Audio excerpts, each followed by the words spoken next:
আজকের বক্তব্যের একটা অংশ আমি রাখবো, অবশ্যই বিদআত শিরক থাকবে এবং লাস্টের 20 মিনিট আমি আমার মা বোনদের জন্য ইনশাআল্লাহ বক্তব্য দেব। তবে যেহেতু এটা একটা শিক্ষা প্রতিষ্ঠানের মাহফিল, কিসের মাহফিল? শিক্ষা প্রতিষ্ঠানের মাহফিলে এলেম সম্পর্কে বক্তব্য দেওয়াটা জরুরি বলে আমরা মনে করি। বোঝা যাচ্ছে তো? এলেম এক জিনিস, জ্ঞান এক জিনিস, আর কি এক জিনিস? কাণ্ড জ্ঞান। মানে একটা শিক্ষিত মানুষ, একটা মাস্টার মানুষ, সে একটা মেয়ের সাথে একটা খারাপ কাজ করে ফেলছে শয়তানের ধোকায়, তখন মানুষ তাকে কথা বলে না যে এই মাস্টারের লেখাপড়া কম ছিল তাই কাজটা করছে, কেউ বলে না। এই মাস্টারের অঙ্কের জ্ঞান কম তাই এই কাজটা করলো, কেউ বলে? কেউ কি বলেছে এই মাস্টার ভালো ইংরেজি জানলে এই কাজটা করে না রে? কেউ কথা বলে নাই। সবাই বলেছে মাস্টার ঠিকই আছে, তবে কাণ্ড জ্ঞান নাই। আমাদের দেশের হুজুরদের জ্ঞান নাই যে বলে আমি তাদের বিরুদ্ধে। আমি বলি সব হুজুরের কম বেশি জ্ঞান আছে, তবে কাণ্ড জ্ঞান নাই। তো জ্ঞান নাই এ কথা বলা যাবে না, তাদের জ্ঞান আছে, কিন্তু কি নাই? কাণ্ড জ্ঞান নাই। তো কাণ্ড জ্ঞান কি জিনিস দেখেন। মুসা আলাইহিস সালাতু ওয়াস সালাম তিনি নবী না? আরে রাসূলও তো একজন। আল্লাহর এই মাটির উপরে সবচাইতে প্রভাব বিস্তারকারী সম্মানী মানুষের ভিতরে মুসা নবী সিরিয়ালে একজন, ইব্রাহিম একজন, ঈসা একজন, মুহাম্মদ সাল্লাল্লাহু আলাইহি ওয়াসাল্লাম একজন। বোঝা যাচ্ছে? এত বড় নবী, সেই নবী খিদিরের সাথে তার একটা ঘটনা ঘটে নাই? তো ঘটনা যতটুকু ঘটছে আমরা ততটুকু তো বলবো কি? এই পীর ফকিররা কি করছে দেখেন, নাউজুবিল্লাহ। এ গরু বিক্রি করে খেয়ার কেনে, এ মুসা নবীকে বড় করে না, এই খিজির আলাইহিস সালামকে বড় করতে গিয়ে মুসা নবীকে খাটো করতেছে, নাউজুবিল্লাহ। আর এই বক্তব্য হচ্ছে আপনার গোয়ালন্দ ঘাটে হাজার হাজার মানুষের সামনে আপনার পীর বলতেছে চিৎকার দিয়ে যে মুসা হলে চলবে না রে বাবা, খিজিরের ইলম লাগবে। আবু বকর হলে চলবে না রে বাবা, এ আপনার কি ওয়াসকরণীর জ্ঞান লাগবে। ঘুরে ফিরে তারা বারবার বলতেছে মুহাম্মদ সাল্লাল্লাহু আলাইহি ওয়াসাল্লাম আবার কে? নাউজুবিল্লাহ। আরে আবু বকর আবার কে? মুসা নবী আবার কে? এগুলো থেকে মানুষকে ফিরায়ে কোন দিকে দেখেন তাদের এই নোংরামি টিকানোর জন্য বলতেছে একটা মানুষ নবী, তার কাছে কিতাব পর্যন্ত নাজিল হইলো, তবুও কি জিনিসের অভাব ছিল যে খিদিরের পিছন পিছন ঘুরলো? ওটাই হলো পীর ফকিরের মারিফত। আর সামনে গরু ছাগল যারা আছে ওরা বলতেছে আল্লাহু আকবার। ঠিক বলেছো বাবা, তাই তো বলবে। অথচ দিনী এলেন, দিনী বিদ্যা যদি থাকতো, আর আজকের মাহফিলের আলী আকবরের মতো মিনি মেম্বার বা সামাজিক দায়িত্বশীল যদি হতো, আশপাশে কেউ থাকতো, তাহলে ইসলাম তাকে অনুমতি দিয়েছে পুরা সিয়ার ধরে উল্টে পিড়ি ফেলা দেওয়া, অথবা 15 মিনিট একটানা বিরতি ছাড়া মাথার পর বাটি রেখে পিটানো। এটা জায়েজ আছে। কেন? কারণ এই ক্ষমতা আল্লাহ সামাজিক দায়িত্বশীল যারা তাদেরকে দিয়েছে, আপনারা আমার দেয় নেই।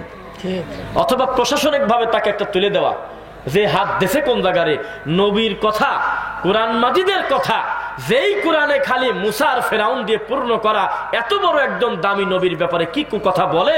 ও খিজিরের দিকে ফোকাস করে, কিন্তু মুসা নবীর বড় করে না। উম্মতে মুহাম্মাদের শ্রেষ্ঠ 4 জন সন্তানের নাম বলতে পারবেন? উম্মতে মুহাম্মাদের সবচেয়ে দামি মানুষের 4 জনের নাম বলেন তো দেখি সবাই। এই কথা যদি কারো সন্দেহ থাকে, সেটা কি মুসলিম না কাফের? আবু বকর রাদিয়াল্লাহু আনহুকে বড় করা যাচ্ছে না কেন? সিরাজগঞ্জের একজন দায়িত্বশীল গত পরশুদিনের প্রোগ্রামে এসে বলতেছে, হুজুর কেমন আছেন? ভালো। মুসাফা করলো, যাই হোক তোমার কপাল টপাল হাত মাত বুকে মারলো, গেল এরকম তো কতই করে। তো ওই লোকটার আপন মায়ের পেটের বড় ভাই আমাকে ইশারা করে বলতেছে, আমার ভাইয়ের সাথে কিন্তু আমার ঠান্ডা যুদ্ধ চলে। কেননা আমি ভালোবাসি হলে আপনাদেরকে, আমি ভালোবাসি শাইখ আব্দুর রাজ্জাক বিন ইউসুফ হাফিজাহুল্লাহকে, আমি ভালোবাসি ডক্টর আসাদুল্লাহ গালিবকে, আমি ভালোবাসি ডক্টর শহীদুল্লাহ খান মাদানিকে, আমি মূলধারার সালাফি বিদ্বানদের বক্তব্য ভালো লাগে, আমি শুনি, আপনাদের আলোচনা শুনি, কিন্তু আমার ভাই আমাকে দেখতে পারে না। অথচ দুইজনই কিন্তু সামাজিক বড় দায়িত্বশীল, বিশাল বড় সম্মানের। কোন জায়গাটা বললে খুঁজে বের করবেন, দরকার নেই।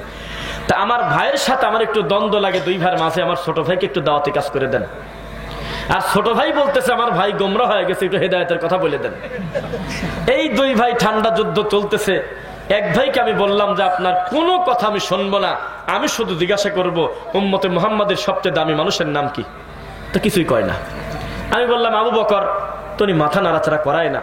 উমার কিছুই বলে না, ওসমান কিছুই বলে না, আলী কিছুই বলে না। আল্লাহর কসম আমি তখন ভয় পাইছি, জাল্লা একটা নামাজি লোকের সামনে আমি বলতেছি আবু বকরের নাম, কিন্তু ভিতরে জোশ নাই।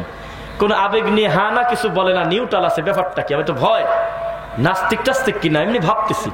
হঠাৎ করে উনি বলতেছে, এতই যদি ভালো হবে তাহলে জব্বা পাইল না কে? ও যদি টাকা দেখেন, আমার সামনে সাক্ষী আছে না দুইজন, সাইফুল্লাহ আর হইলে আমাদের জুয়েল ভাই, এই দুইজন ছিল। কয়েদি এত যদি ভালো হবে তো জব্বা পাইল না কি কামে? তো এবার আপনাকে আমি বলি, 1 কোটি ওয়াজকরণী পাগল যদি এক জায়গা করেন, আবু বকরের এক রাতের ইবাদতের সমান হবে বলে মনে করেন? অথচ মানুষের চোখে শয়তান কিভাবে পেশাব করছে দেখেন, পীর তাকে কিভাবে নষ্ট করে দিয়েছে যে আবু বকরের নাম শুনলে ভিতরে জোশ আসে না। উমারের জান্নাত আমার নবী অগ্রিম দেখে আসে হইলে মিরাজে যায়, আসি বলতেছে, উমার তোমার জান্নাত দেখে তো আমারই লোভ হচ্ছিল, আল্লাহ ফাঁস করে দেওয়ার আগ পর্যন্ত তো আমি মনে করছিলাম এই জান্নাত মনে হয় আমার। এত সুসজ্জিত করে তোমার জান্নাতকে সাজানো, পরে বলতেছে যে না, এটা মুসানবের জন্য প্রস্তুত করা।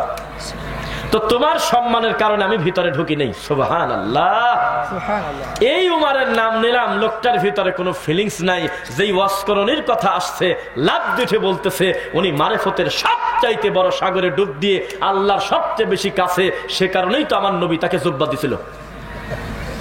তখন কি চুপ থাকা যায়?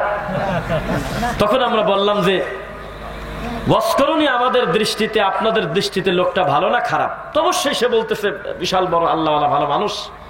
তখন আমি বললাম যে ওয়াজকরণী ভালো না আব্দুল্লাহ বিন উবাই সুলুল ভালো?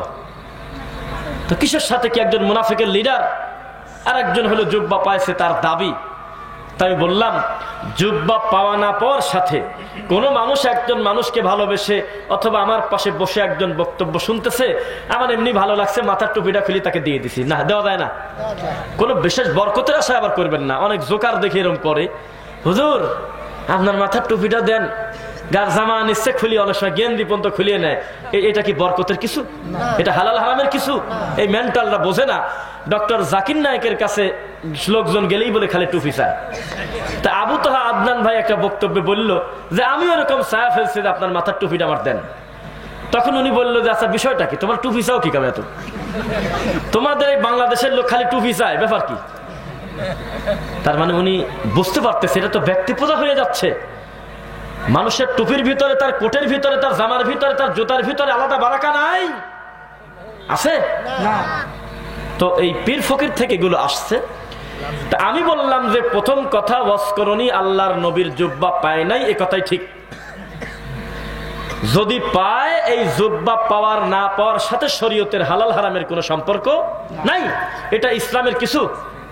এটা কি ইসলামের কিছু? তো এবার আমি আপনাকে বলি, মুহাম্মাদুর রাসূলুল্লাহ সাল্লাল্লাহু আলাইহি ওয়াসাল্লাম, শুনতেছেন কথা? এই নাম শুনলে দরুদ পড়বেন আপনারা, ইনশাআল্লাহ। মুহাম্মদ সাল্লাল্লাহু আলাইহি ওয়াসাল্লাম। তো মানুষের কোন ব্যবহৃত জিনিসের ভিতরে কল্যাণ আছে কিনা আছে কে ভালো জানে? আল্লাহ। মুহাম্মদ সাল্লাল্লাহু আলাইহি ওয়াসাল্লাম কিন্তু কোন মানুষের রক্তের ওয়ারিশ রেখে দেয় নাই। তিনি গেছেন এলেমের ওয়ারিশ রেখে। কিসের? দাওয়াতের ওয়ারিশ রেখে গেছে। নইলে আপনার অলিউল্লাহ কাদরি হুজুর এ কথা কিভাবে বলতে পারে যে আমি হলো নবীর বংশ, আর উপরে যখন আল্লাহ থাকে তখন আল্লাহর নাম হয় আহাদ, আর নিচে যদি থাকে তার নাম হয় মুহাম্মদ? তাহলে এই কথা বলার পর সে তো মুসলমান তো বহুদূরের কথা, সে ফেরাউনের খুব নিকটবর্তী না? এইরকম একটা কুলাঙ্গার হলে আপনাদের অত্র অঞ্চলের সবচাইতে মোটা দামি নাম করা পীর। তাহলে এই জাতি কত বড় আক্রান্ত, কত বড় মানে অসুস্থ আছেন বলেন। আমি আমার এই মোবাইলে দেখাতে পারবো, সময় নষ্ট হবে, আপনারা বিশ্বাস করেন মনে হয়। খালি নেটে লিখবেন যে অলিউল্লাহ কাদেরি অমানুষ পশু শয়তানি করল আল্লাহ সম্পর্কে, লিখেই দেখেন। এই অমানুষ বলতেছে যে মুহাম্মদ আলাদা কিছু না, আল্লাহ থেকেই আসছে। ওই উপরে যখন থাকে তো তখন আল্লাহ, আর নিচে থাকলে হয় আহমদ। এ কথা কি কেউ শুনছেন আপনারা? শুনছেন? এরকম একটা রোগী, এরকম একটা অমানুষ, এরকম একটা কাফের, এইরকম একটা বিকৃত অমানুষ এই এলাকায় আসে না? মানুষ কিন্তু তাকে পূজা করে। আজকে আসে না? এই আমি খেতে বসছি, ওই ঘরে গেলাম, তখন একজন বলতেছে যে শুধু আসে না, আপনাদের পাবনার লোকজন আসে মেলা। আমি কয় কি রে, পাবনার লোক বলে প্রচুরে যে গোয়ালন্দ ঘাট নাকি কি বলে ধাওয়াপাড়া ঘাট পার হয়ে এই বাবার কাছে চলে আসে। আবার বাবার বলে মুখে দাড়িও নাই, আছে। তাহলে ও মাল ডেলিভারি যাওয়া হয়েছে, সবাই আছে। এই লোকের কাছে মানুষ যায় রে, এই দুঃখ রাজবাড়ির লোকের কোথায় রাখবেন আপনি? মুহাম্মদ সাল্লাল্লাহু আলাইহি ওয়াসাল্লাম কোন সম্পদের ওয়ারিশ রেখে যায় নাই, কিসের ওয়ারিশ রেখে গেছে? এবার আপনারা জানা লোক যারা ওভার কনফিডেন্স, তারা কিছু বলবেন না। বলেন তো মসজিদ কার ঘর? মাদ্রাসা কার ঘর? কি কার ঘর? আবার বলেন কার ঘর? আপনাদের চাপে পড়ে ভাই বন্ধ করে দিয়েছে বলা। মসজিদ আল্লাহর ঘর আর মাদ্রাসা নবীর ঘর, তাই তো জানতেন? দুনিয়াতে নবীর ঘর, নবীর বারান্দা, নবীর রুম বলে কিছু নাই। তিনি এগুলো রেখে যান নাই, তিনি গেছেন এলেমের ওয়ারিশ। আলেমদেরকে বলেছে তোমরা আমার ওহির দায়িত্ব মানুষের কাছে পৌঁছায় দাও। বোঝা গেল? মাদ্রাসাটা আল্লাহরই ঘর, ওখানে আল্লাহর কালামই পড়া হয়, ঠিক কিনা? তা আমি যেটা বলতেছিলাম, জ্ঞান এক জিনিস আর কি এক জিনিস, কাণ্ড জ্ঞান এক জিনিস। আল্লাহর কসম করে বলতেছি, আমরা আমাদের জীবনে কোনোদিন এ কথা বলি নাই যে রেজাউল করিম আবরারের জ্ঞান নাই, তা কোনোদিন আমরা বলি নাই, কোনো বক্তব্যে বলি নাই। প্রচুর জ্ঞান, কিন্তু কাণ্ড জ্ঞান নাই। কি নাই? কাণ্ড জ্ঞান থাকলে এত বড় জ্ঞানী মানুষ কিভাবে একটা পীরের পায়ের কাছে পড়ে থাকে? এত বড় জ্ঞান থাকার পরেও তার যদি কাণ্ড জ্ঞান থাকতো, তাহলে চরমনার কি দালালি করতে আপনি মনে করেন? যাদের ফাউন্ডেশনটাই হলো কুফরির উপর প্রতিষ্ঠিত। অথচ আমি আপনাকে এর আগে বলেছিলাম যে চরমনাই যেখান থেকে ডেলিভারি হয়েছে, সেখান থেকে শুরু করে আজও পর্যন্ত গোটা পীর ফকিরের ভিতরে ওদের সিলসিলায় এমন কোন জ্ঞানী মানুষ নাই যার জ্ঞান আবরারের থেকে বেশি। কিতাবি জ্ঞানও নাই, ফিকার জ্ঞানও নাই, কোরআন শুদ্ধর জ্ঞানও নাই, আর কিছুই নেই। এত বড় জ্ঞানী ছেলেটা এ দুনিয়াতে মনে হয় আসছেই শুধু তার চরমনার ইল্লাল্লাহ ঠেকানোর জন্য। এটা মনে করেন না মাঝে মধ্যে? মনে হচ্ছে মানুষটা পৃথিবীতে আসছেই শুধুমাত্র তাবিজ ঠেকানোর জন্য, অথচ তার জ্ঞান অনেক। 18-20 বছর পড়াশোনা করেছে, এখনো বহু কিতাবের হাওলা দিতে পারে, শত শত কিতাব তার মুখস্থ প্রায়। এটা তার বক্তব্যে বোঝা যায় যে সে পড়াশোনা করে, কিন্তু তার কাণ্ডজ্ঞান না থাকার কারণে তার গোটা জীবনের সব পড়াশোনা শুধুমাত্র পীর কেন্দ্রিক। বুঝতেছেন না? এখন আলাউদ্দিন জিহাদি বলে ফেলছে যে আমি এই ভণ্ডামি ছেড়ে দিলাম। কোথায় গেছে সেটা বড় কথা না, কিন্তু ওইটা তো ছাড়ছে কি? আমি এখন রশি ছাড়লাম, রশি একটু বারাক বা কমাক, অন্তত 8টা ছেড়ে দিলাম। আমি এখানে থাকবো না, আমি এখানে 2 চোখ দিয়ে শিরিকি দেখেছি, কুফরি দেখেছি, এটা বলছে না লাইভে? আমি দেখেছি এরা মানুষ পূজা করে, আমি দেখেছি এরা কবরে সেজদা দেয়, আমি দেখেছি তারা বেদাত করে, বলছে না? বলছে। তো দেখেন, উনি যখন কথা বলে তখন দেখবেন শত শত বছর আগের কিতাবের হাওলা দেয় না? অনেক দামি দামি কিতাবের নাম বলে, পড়াশোনা করার কথা বলে, বুখারীর হাদিসের নাম বলে, কোরআন মাজিদের আয়াত বলে। তার জ্ঞান নাই এই কথা আপনি বলেন না। ও বসে বসে আরবি ইবারত সহ কোরআন পড়ে, হাদিস পড়ে, আর ওটার ব্যাখ্যা নিজ দিয়ে যায়, অনুবাদ যায়, আর বসে বসে ভিডিও ক্লিপ বানায়। দেখছেন আপনারা? তার প্রচুর জ্ঞান, প্রচুর জ্ঞান। শুধুমাত্র কাণ্ড জ্ঞান না থাকার কারণে গোটা কোরআন মাজিদ খুললেই খালি 8 রশি দেখতো। এই কোরআনে আর কোন রশি নাই, কোরআন খুললেই বেচারা খালি দেখতো যে তার পীর বসে আছে। কেননা তার চোখের সামনে মানুষ একটা পীর মরে গেছে, ওই মরা পীরের খাটের কাছে গিয়ে সাহায্য চাচ্ছে খাবার নিয়ে, উলু দেওয়ার মতো। উলু দেওয়া বোঝেন নাকি? এই উলু দিচ্ছে, একটাবার সে প্রতিবাদ করতেছিল না। কারণ মানুষ যখন ব্যক্তিকেন্দ্রিক আল্লাহর দিন বুঝতে যায়, তখন কোরআন খুললেই শুধু ইল্লাল্লাহ জিকিরই পায়, আর কিছু পায় না। আর যদি সে মনে করে না আমি তো কেবল আল্লাহকে সূরা ফাতিহায় বলে ফেললাম একবার, ইয়্যাকা না'বুদু ওয়া ইয়্যাকা নাস্তাঈন, আমি তো এইমাত্র আমার রবকে বলে ফেললাম যে আল্লাহ, আমার যা সাহায্য লাগে, যা ইবাদত লাগে, সবকিছু তোমার জন্য। কার জন্য? আমি তো কেবল স্বীকার করলাম আল্লাহ। তাহলে আমি কিভাবে খাদার কাছে ছেলে সন্তান চাই? আমি তো ওয়াদা করলাম যে যা দরকার তোমার কাছে চাবো। ইহদিনাস সিরাতাল মুস্তাকিম, এটা আছে না সূরা ফাতিহায়? এই আয়াত বাদ দিয়ে কোন পীর ফকির নামাজ পড়ে মনে করেন আপনারা? সূরা ফাতিহার অংশ তো। ইহদিনাস সিরাতাল মুস্তাকিম এই আয়াতটার অর্থও যদি কোনো পীর বুঝতো, অনুধাবন করতো কোনো মুরিদ, তাহলে এক বৈঠকে বউকে তালাক দেওয়া যায় না, 3টা অন্তত পীরকে দিয়ে দিত। কেননা উনি নিজেও তো বলতেছে, আল্লাহ আমি চাই না সৃষ্টি, চাই না নকশাবন্দি, চাই না মুজাদ্দিদি, চাই না কাদেরি, চাই না নোংরামি, আমি শুধু চাই সিরাতাল মুস্তাকিম। তো চাই মুস্তাকিম, আর নামাজের পর বারাসি কয় কাদেরি তরিকার জিকির করো, কয় কিরে পাগল? তাহলে নামাজের সময় কোনোদিন বলে না লোকটা ইহদিনাস সিরাতাল কাদেরি, বলে না, নকশাবন্দি বলে না, মুজাদ্দিদি বলে না, ওখানে বলে সিরাতাল মুস্তাকিম, হে আল্লাহ আমাকে তুমি সোজা রাস্তা দেখাও। অথচ বাঁকা রাস্তা ডেলিভারি হয়েছে ওদের মাধ্যমে। কোন দিন তার মাথায় এই চিন্তা ঢুকলো না যে আমি সূরা ফাতিহায় বললামটা কি আর নামাজের পরে করিটা কি। এবার দেখেন, আমি একটু বলে থেমে যাবো, আপনারা বলবেন যারা জানা আছে। ওয়াস্তাইনু বিসসাবরি ওয়াস সালাহ, মানে কি? তোমরা সাহায্য প্রার্থনা করো সালাত এবং ধৈর্যের মাধ্যমে। সুবহানাল্লাহ পড়েন, বাকারা আছে না? তোমরা সাহায্য প্রার্থনা করো কিভাবে? পদ্ধতি আমি বলে দিচ্ছি, ধৈর্য এবং সালাতের মাধ্যমে। তো ধৈর্য এবং সালাত, এই কথাটা বলছে কি সালাতের ভিতরের কথা না বাইরের কথা? ভিতরের কথা। আমার কাছে কিছু চাও সালাতের মাধ্যমে, তাহলে বোঝা গেছে আল্লাহর কাছে কিছু চাওয়ার ক্ষেত্রে সবচেয়ে দামি টাইম হলো নামাজের সময়। তো সেটা নামাজের ভিতরে না বাইরে? তো বলতেইছে যে আল্লাহ আমি সালাতের মাধ্যমে তোমাকে কিছু বলবো। আমি সালাম ফিরানোর আগে বলবো দাজ্জালের ফিতনা থেকে বাঁচাও আমাকে, তুমি মৃত্যুর ফিতনা থেকে বাঁচাও আল্লাহ, তুমি কবরের আযাব থেকে আমাকে বাঁচাও, বহু কিছু আমি আল্লাহকে বলবো। এরপরে বলবো আসসালামু আলাইকুম ওয়া রাহমাতুল্লাহ, আল্লাহ আমি ক্লাসটা শেষ করলাম, আল্লাহ আমি এখন মূল ক্লাসটা শেষ করলাম, এবার আমি বসে বসে তোমাকে বহু কিছু শোনাবো, দোয়া পড়বো। এটা হলো নিয়ম। কিন্তু আল্লাহ বলতেছে সালাতের মাধ্যমে চাও, কিন্তু আপনি চাচ্ছেন সালাত থেকে বের হওয়ার পরে, তাহলে আল্লাহর উপরে পণ্ডিত হয়ে গেল না? বাড়াবাড়ি হলো কিনা? ওয়ামান আযলামু মিম্মান ইফতারা আলাল্লাহি কাযিবা, আল্লাহ বলে তার চাইতে বড় জালেম পৃথিবীতে নাই যে সরাসরি আল্লাহর উপরে মিথ্যা কথা বলে।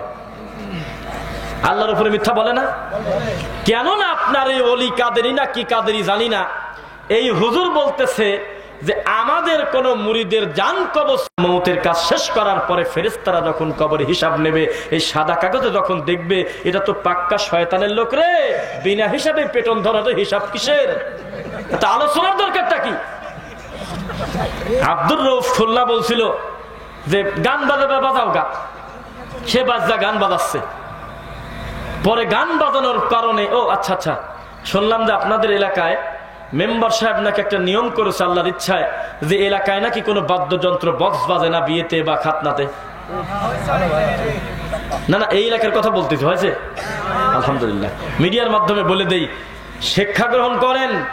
এই এলাকার মানুষ নিয়ম করেছে তারা বাদ্যযন্ত্র গান বাজনা বিয়েতে বা অন্য কোন অনুষ্ঠানে বাজায় না, আলহামদুলিল্লাহ।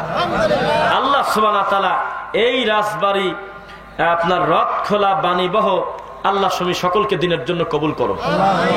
এবার বলি শোনেন কি বলতেছিলাম বলেন তো দেখি। আব্দুর রউফ খুলনা, তার কাছে গিয়ে একটা লোক বলল আমার ছেলের বিয়ে, শখ করে একটাই ছেলে বিয়ে দেব, আপাতত 2টা দিনের গান বাজানোর অনুমতি দেওয়া যাবে কি? 2টা দিন আমি গান বাজাই, যেহেতু নিয়ম আছে বাজানো যাবে না, আপনি একটু অনুমতি দিলে আমরা বাজাতে পারি। তো বলছে ঠিক আছে যাও বাজাও। চলে গেছে, যা বাজাচ্ছে। তো লোকজন যাবে ব্যাগকেলে কি করে রে, কাণ্ড জ্ঞান নেই, গান বাজাচ্ছে মানে কয় আমার ফতোয়া নেওয়াই আছে। ফতোয়া কেরা দেশে এই সময়ের সবচাইতে বড় জ্ঞানী আব্দুর রউফ খুলনা, নাম শুনছেন? বড় বিদ্যান, সালাফি বিদ্যান। তো তখন লোকজন বললে মাথা খারাপ না, উনি এটা বলতে পারে না। সব লোক তার কাছে চলে গেছে, গিয়ে বলে উস্তাদজি বেয়াদবি নিবেন না, এ ধরনের কথা কি আপনি মুখ দিয়ে বলছেন? কয় হ্যাঁ বলছি। কয় আপনি গানের অনুমতি দিলেন কেন দিলেন? কয় ওই লোক এসে আমার কাছে বলতেছে যে আমার ছেলের বিয়েতে আমি গান বাজাতে চাই। সঙ্গে সঙ্গে আমি ভয় পেয়ে বললাম যে আচ্ছা তুমি কি নামাজ পড়ো? কয় না, মিথ্যা কথা কব না, আমি ঈদের নামাজও জামাত মিস করি, জুমা মাঝে মধ্যে যায়, আমি প্রমাণ করি, আমি বোঝাই যে আল্লাহ চিন্তা করবেন আমি এখন বেঁচে আছি। তো তখন আমি দেখলাম যত মুসলমানই না, ওই আবার হালাল হারামের কি আছে বুঝতেছেন না, কারণ ও তো কাফের। তো ওই আবার গান বাজালে গুনাহ হবে কিভাবে? তাই আমি বলছি তুই বাবা গানা মরেক, আমি জানি না কি তা। তো যেই লোকটা লা ইলাহা ইল্লাল্লাহ ঠিক নাই, শিরক করে, সেই লোকটা 4000 বার যদি ওযু করে বিনা তওবায় ওযু হবে না?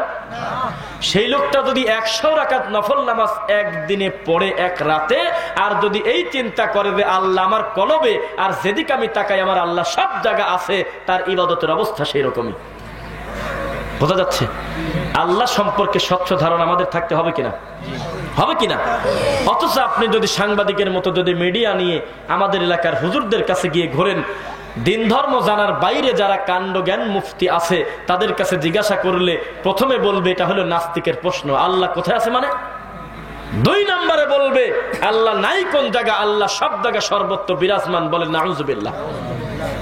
তাহলে আপনি বুঝতে পারলেন এই আকীদা কত খারাপ। এইরকম আকীদা নিয়ে যদি সালাত আদায় করে, সিয়াম পালন করে, আল্লাহ কি শুনবে?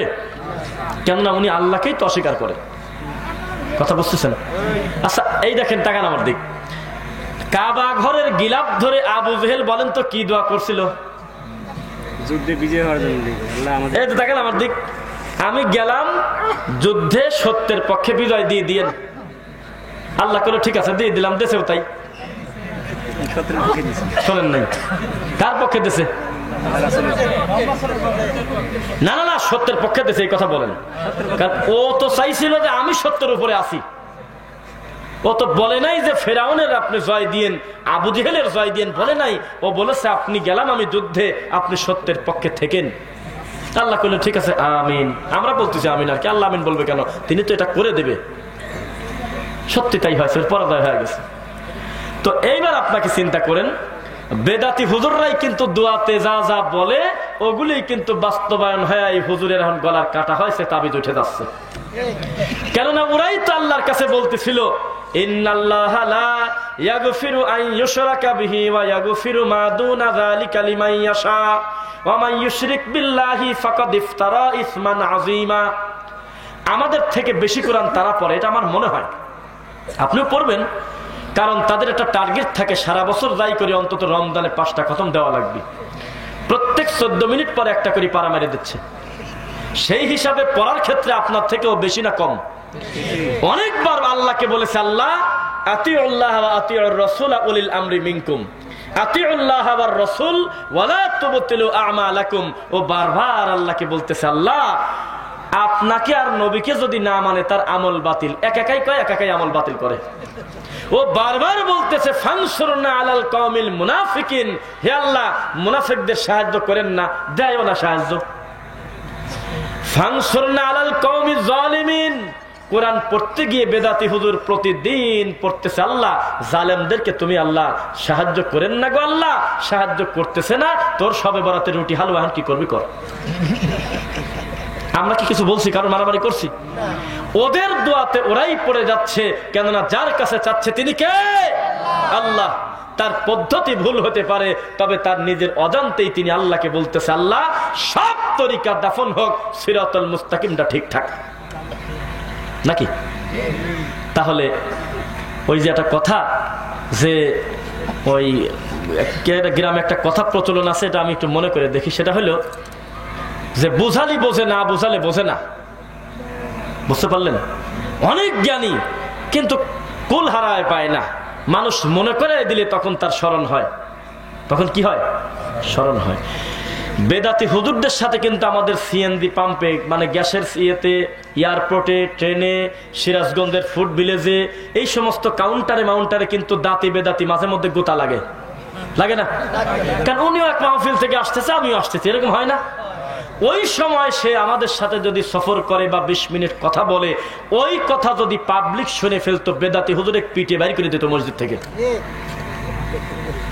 আর হাত ধরে বলে নামটা বলেন না মাঠে ময়দানে, বলে জি জি বলে। আমাদের সাথে দেখা হওয়ার পরে আমরা আশা করেছিলাম, মনে করতেছিলাম আশপাশের লাঠি খুঁজবে যে তোর কারণে আমার তাবিজ চলে যাচ্ছে, তোর কারণে আমার হাকিমপুর জর্দার ব্যবসা লাটে উঠতেছে। আমরা ধারণা করতেছি একা একা পেলে উনি আমাদের ধরে পিটাবে, অথচ আমাদের সাথে মুসাফা করে এত সুন্দর আদব দেখায়, বুকে টেনে নিয়ে বলে আপনারা যেটা বলেন ঠিক আছে, সমাজে চলে, আমরাও চেষ্টা করতেছি দিন দিন ফিরে আসার কথা তারা বলে। অথচ একই লোক যখন সামনে মাইক পায় তখন গালিটা শুরুই করে হলে আহলে হাদিসদের বিরুদ্ধে। কিন্তু সামনে যখন পাইছি তখন বিবেকের কাছে হেরে গেছে, এই লোকটাকে ঠেকাবো কি দিয়ে। আমাকে যদি একটা শব্দ বলে, আমি মুহূর্তের ভিতরে 30টা কুফরি রেডি করে আনছি, দেখ তোর মুখ দিয়ে কি বের হয় কোরআন হাদিসের কথার বদলে না, মানে ইবাদতের নামে, ধর্মের নামে। তখন তিনি নিজেকে এত বিনয়ী মনে করে আমাদের কাছে বসে থাকে আর বলে মুহতারাম হযরত, যে হযরত কি হলো, দোয়া করবেন সমাজ থেকে যাতে আমরাও কিছুই করতে পারি, দিন ধর্মের এই সে অনেক কথা বলতেছে, অথচ আল্লাহর কসম আমার বাপের থেকে বয়সে বড় একটা রানিং কামিল মাদ্রাসার অধ্যক্ষ, সে আমচত্বর রাজশাহী খড়খড়িয়া সিএনজি পাম্পে বিশাল বড় আজহারি একজন আর দুইজন হলো বিশাল বড় মাওলানা। 70,000 টাকা ভিজিট লাগে তাদের আনতে। একটা মাহফিলের জন্য আসছিল চাঁপাইনবাবগঞ্জের কানসাটে, আমরা মাহফিল করলাম হলো রাজশাহী দুর্গাপুরে। সিএনজি নিতে গিয়ে মুখামুখি দেখা, এমন ব্যবহার আমাদের সাথে করলো, আমি নিজেও বিশ্বাস করলাম না এই লোকটা সুন্নাহর বিরুদ্ধে।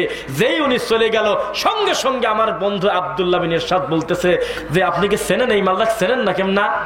এই তো আমার বিবাড়িয়াতে মানুষে খেপা দিয়ে আমাকে তো মারেই প্রায়, এই তো সেই লোক আপনার সামনে সাধু সাজলো, অথচ ইনি এই ব্রাহ্মণবাড়িয়াতে আমি ওয়াজ করতে গেছি, আমি তাড়াহুড়া করে পালায়া শেষ করতে পারি না, এই জোকার হুজুর পাবলিককে খেপায় দিয়েছে আমার বিরুদ্ধে, ধরো মারো কাটো। বুঝতেছেন নাকি? তাহলে জ্ঞান আছে কি নাই? কাণ্ড জ্ঞান নাই। আপনাদের সামনে আসলে তিনি হুঁশ হারিয়ে ফেলে। কোন বাপের বেটার ক্ষমতা থাকলে আমাদের কাছে বসে 30টা জাল হাদিস বলুক, দেখি একটু ক্ষমতা কিরকম থাকে। আমরা জানি না যে এ পাপে কি পরিমাণ শাস্তি বাংলাদেশে আমার হবে, আমি জানি না। তবে আমার পাশে বসে দ্বিতীয় বক্তা যদি জাল হাদিস বলে, আমি প্রথমে বলবো ওস্তাদ দিয়ে রাগ করবেন না হুজুর, একটু সংশোধন করে নেন, হাদিসটা তো জাল, এটা ভালোভাবে বলবো। এরপরেও যদি তিনি আবার বলে, আমি চেয়ার ধরে উল্টে ফেলা দেবো। যদি না দেয় আমাকে আপনি বলবেন, আমি যদি না দেই তাহলে আমি মিথ্যুক, আমি পারবো, আমার ইমানের দাবি, আমি পারবো যে লোকটাকে আদবের সাথে উল্টে ফেলা দেবো, আমি পারবো, অত্যন্ত যত্ন সহকারে ফেলবো। কেন? ওই সরমনার মতো যদি হিসাব ছাড়া কাণ্ড জ্ঞান লাভ দেয়, তাহলে একটা মুরব্বী লোকের গার পর পড়া মানে ক্ষতি না। আমি চেষ্টা করবো যে আদবের সাথে ফেলানো, যাতে ও পড়ে গেলে একাই ব্যথা পায়, আশপাশে আমার কারোর ভাইয়ের কষ্ট না পায়। কেননা মুরিদ যখন জিকিরে লাভ দেয়, তখন কিন্তু নিরীহ মানুষের গায়ের উপর লাভ দিয়ে পড়েও যায়, মিথ্যা নাকি? ঘাড়ের উপরে পড়ে দেয়, আমি দেখছি। এইটা তো খারাপ। তুই একা একা লাভ দিবি না, ল্যাংটা হয়ে দৌড়াবি, সেটা আমরা বলি নাই। একটা মুরব্বী মানুষের কষ্ট দিচ্ছিস কেন? আছে না ভিডিও? প্রমাণ থাকলে দেন, আমি দেখায় দেই যদি মিথ্যা বলি। আছে, শত শত ভিডিও আছে। এই মুরব্বী বসে আছে, কোনো দোষ নেই, কিছু নাই, উনি চুপ করে বসে বক্তব্য শোনে, এখান থেকে একটা কুইমারি লাভ দিয়ে পড়ে গেছে গলায়, ঘাড়ের উপর পড়ে গেছে, দেখছেন? তাহলে আমার এই বাবাদের দোষটাকে আপনি উত্তর দেন, ওনার কি অপরাধ? তুই লাভ দিবি না, দৌড় দিবি না, পেয়ারা খাবি, আমি জানি নাকি? কিন্তু এই মানুষটাকে কষ্ট দিচ্ছে, তা আমি বেদাতি হুজুরকে উল্টে ফেলাই দিতাম, তবে আমি অন্য কারোর ক্ষতি করতাম না। কারণ এই গ্রামের মানুষ এখনো বুঝতে পারে নাই, তার 3 বিঘা জমির পাকা ধান যদি কেউ কেটে নিয়ে চলে যায়, এ যত বড় ক্ষতি করেছে, তার থেকে বড় ক্ষতি করে হলো মসজিদের ইমাম সাহেব, জুমার খুতবার মেম্বরে। ধান কাটলে মানুষের দুনিয়ার ক্ষতি হয়। অন্য রুজি আল্লাহ বারাকা দিলে এরকম ধান আরো 200 মণ দিতে পারে কি পারে না? কেউ যদি কারোর পুকুরে বিষ দিয়ে মাছ মেরে ফেলে, তার কারণে লোকটার জীবনে মাছ খাবে না এটা কথা না, ওই দিন বিকালে গিয়ে বাজার থেকে মাছ এনে খেতে পারে, এটা আল্লাহর ইচ্ছা। কি এই মুহূর্তে কারোর যদি 30টা গোয়াল থেকে গরু চুরি হয়ে যায়, এই লোকটার এত ক্ষতি এখনো চোর করে নাই। বেদাতি হুজুর ধর্মের নামে জাল হাদিস বললে ইমানের যত ক্ষতি করে। কেননা এতক্ষণ যেগুলো বললাম, এগুলো জাগতিক ক্ষতি, দুনিয়াবি ক্ষতি। তার রুজিতে যদি কোটিপতি লেখা থাকে, আজ হোক আর কাল হোক, রুজি তার হবেই। অফিস সামাই রিজকুকুম ওয়া মা তুআদুন ওয়া মা মিন দাব্বাতিন ফিল আরদি ইল্লা আলাল্লাহি রিজকুহা। কোরআন মাজিদের একাধিক রিজিকের আয়াত প্রমাণ করে রিজিকের মালিক রাজ্জাক, আর পরিবেশন করে আব্দুর রাজ্জাক। পৃথিবীর কোন মানুষ কোনদিন রাজ্জাক হতে পারে না, হয় কি আব্দুর রাজ্জাক মানে রাজ্জাকের গোলাম। আর আপনারা অনেক সময় না জেনে আবেগে বলেন রাজ্জাক বিন ইউসুফের ওয়াজ খুব ভালো লাগে, যে না এটা বলতে পারবেন না, তার নাম রাজ্জাক নয়, রাজ্জাক হলে আল্লাহ, বলতে হবে আব্দুর রাজ্জাক, মনে থাকবে। এটা বলে না, কয় রাজ্জাক বিন ইউসুফ। আর মাহমুদ বিন কাসেম ভাই, ওনাকে ফোন করে আমার সামনে বলে বারবার, আমাকে আবার শোনালো সেদিন, কয় দেখেনি কি বিয়াক্কিল কাসেম ভাই, একটা ডেট লাগে। কাসেমের বাপ আমার ফোন করে কয় যে সাইদ ভাই ডেট কি হবে? তা আমি কইছি যে হোয়াটসঅ্যাপে আমার আব্বার নাম্বার দেই, তার সাথে ডাইরেক্ট কথা বলে নেন। মানুষ বুঝতে পারে না যে তার প্রথম অংশ তার নিজের নাম, পরের অংশ তার বাপের নাম, আবেগে ভুল করে বলে ফেলে মানুষ। তো রিজিকের মালিক কে? আল্লাহ। রাজ্জাক, রাজ্জাক তো আল্লাহ, রহমান তো আল্লাহ, রহিম কে? আল্লাহ। খালেক কে? মালিক কে? জাব্বার কে? মুতাকাব্বির কে? মুহাইমিন কে? আজিজ কে? আল্লাহ। কিন্তু আপনি আজিজকে আর আজিজ বলতে পারতেছেন না, আব্দুল আজিজ বলতে হবে। আমার ভাইয়ের নামও মনে হয় আব্দুল আজিজ, আজিজুল হক, ঠিক না? তাহলে মানুষ ভুল করে। তো এবার আমি আপনাকে বলি, বেদাতপন্থী আলেম ওলামা ধর্মের নামে যে কথাটা বলে, সত্যি করে বলেন তো, যেই মসজিদের একজন ইমাম ইমামতি করে উনি সবচেয়ে বেশি জ্ঞানী না তার মুসল্লি বেশি জ্ঞানী? নিয়মের কথা, ইমাম জ্ঞানী জন্যই তো তাকে আপনারা সামনে যায় নামাজ দিচ্ছেন, ইমাম জ্ঞানীর জন্যই তো তাকে আল্লাহর ঘরের মেম্বার ছাড়িয়ে দিচ্ছেন নাকি? তাহলে উনি যতই জাল হাদিস বলুক তার প্রতিবাদ করার তো কেউ নাই। কেন? কারণ উনি প্রতিবাদ করবে কিভাবে? ওই জ্ঞানটা তো তার নাই। ওদের ভিতরে সবচাইতে ভালো হুজুর হলে ইমামতি করতেছে তার নাকি? উত্তরপাড়া মসজিদের ইমামে মুসল্লিদের দাবি আমাদের হুজুরটা সবচেয়ে বড় হুজুর, কেননা 30 বছর উনি ইমামতি করে। কি বুঝতেছেন কথা?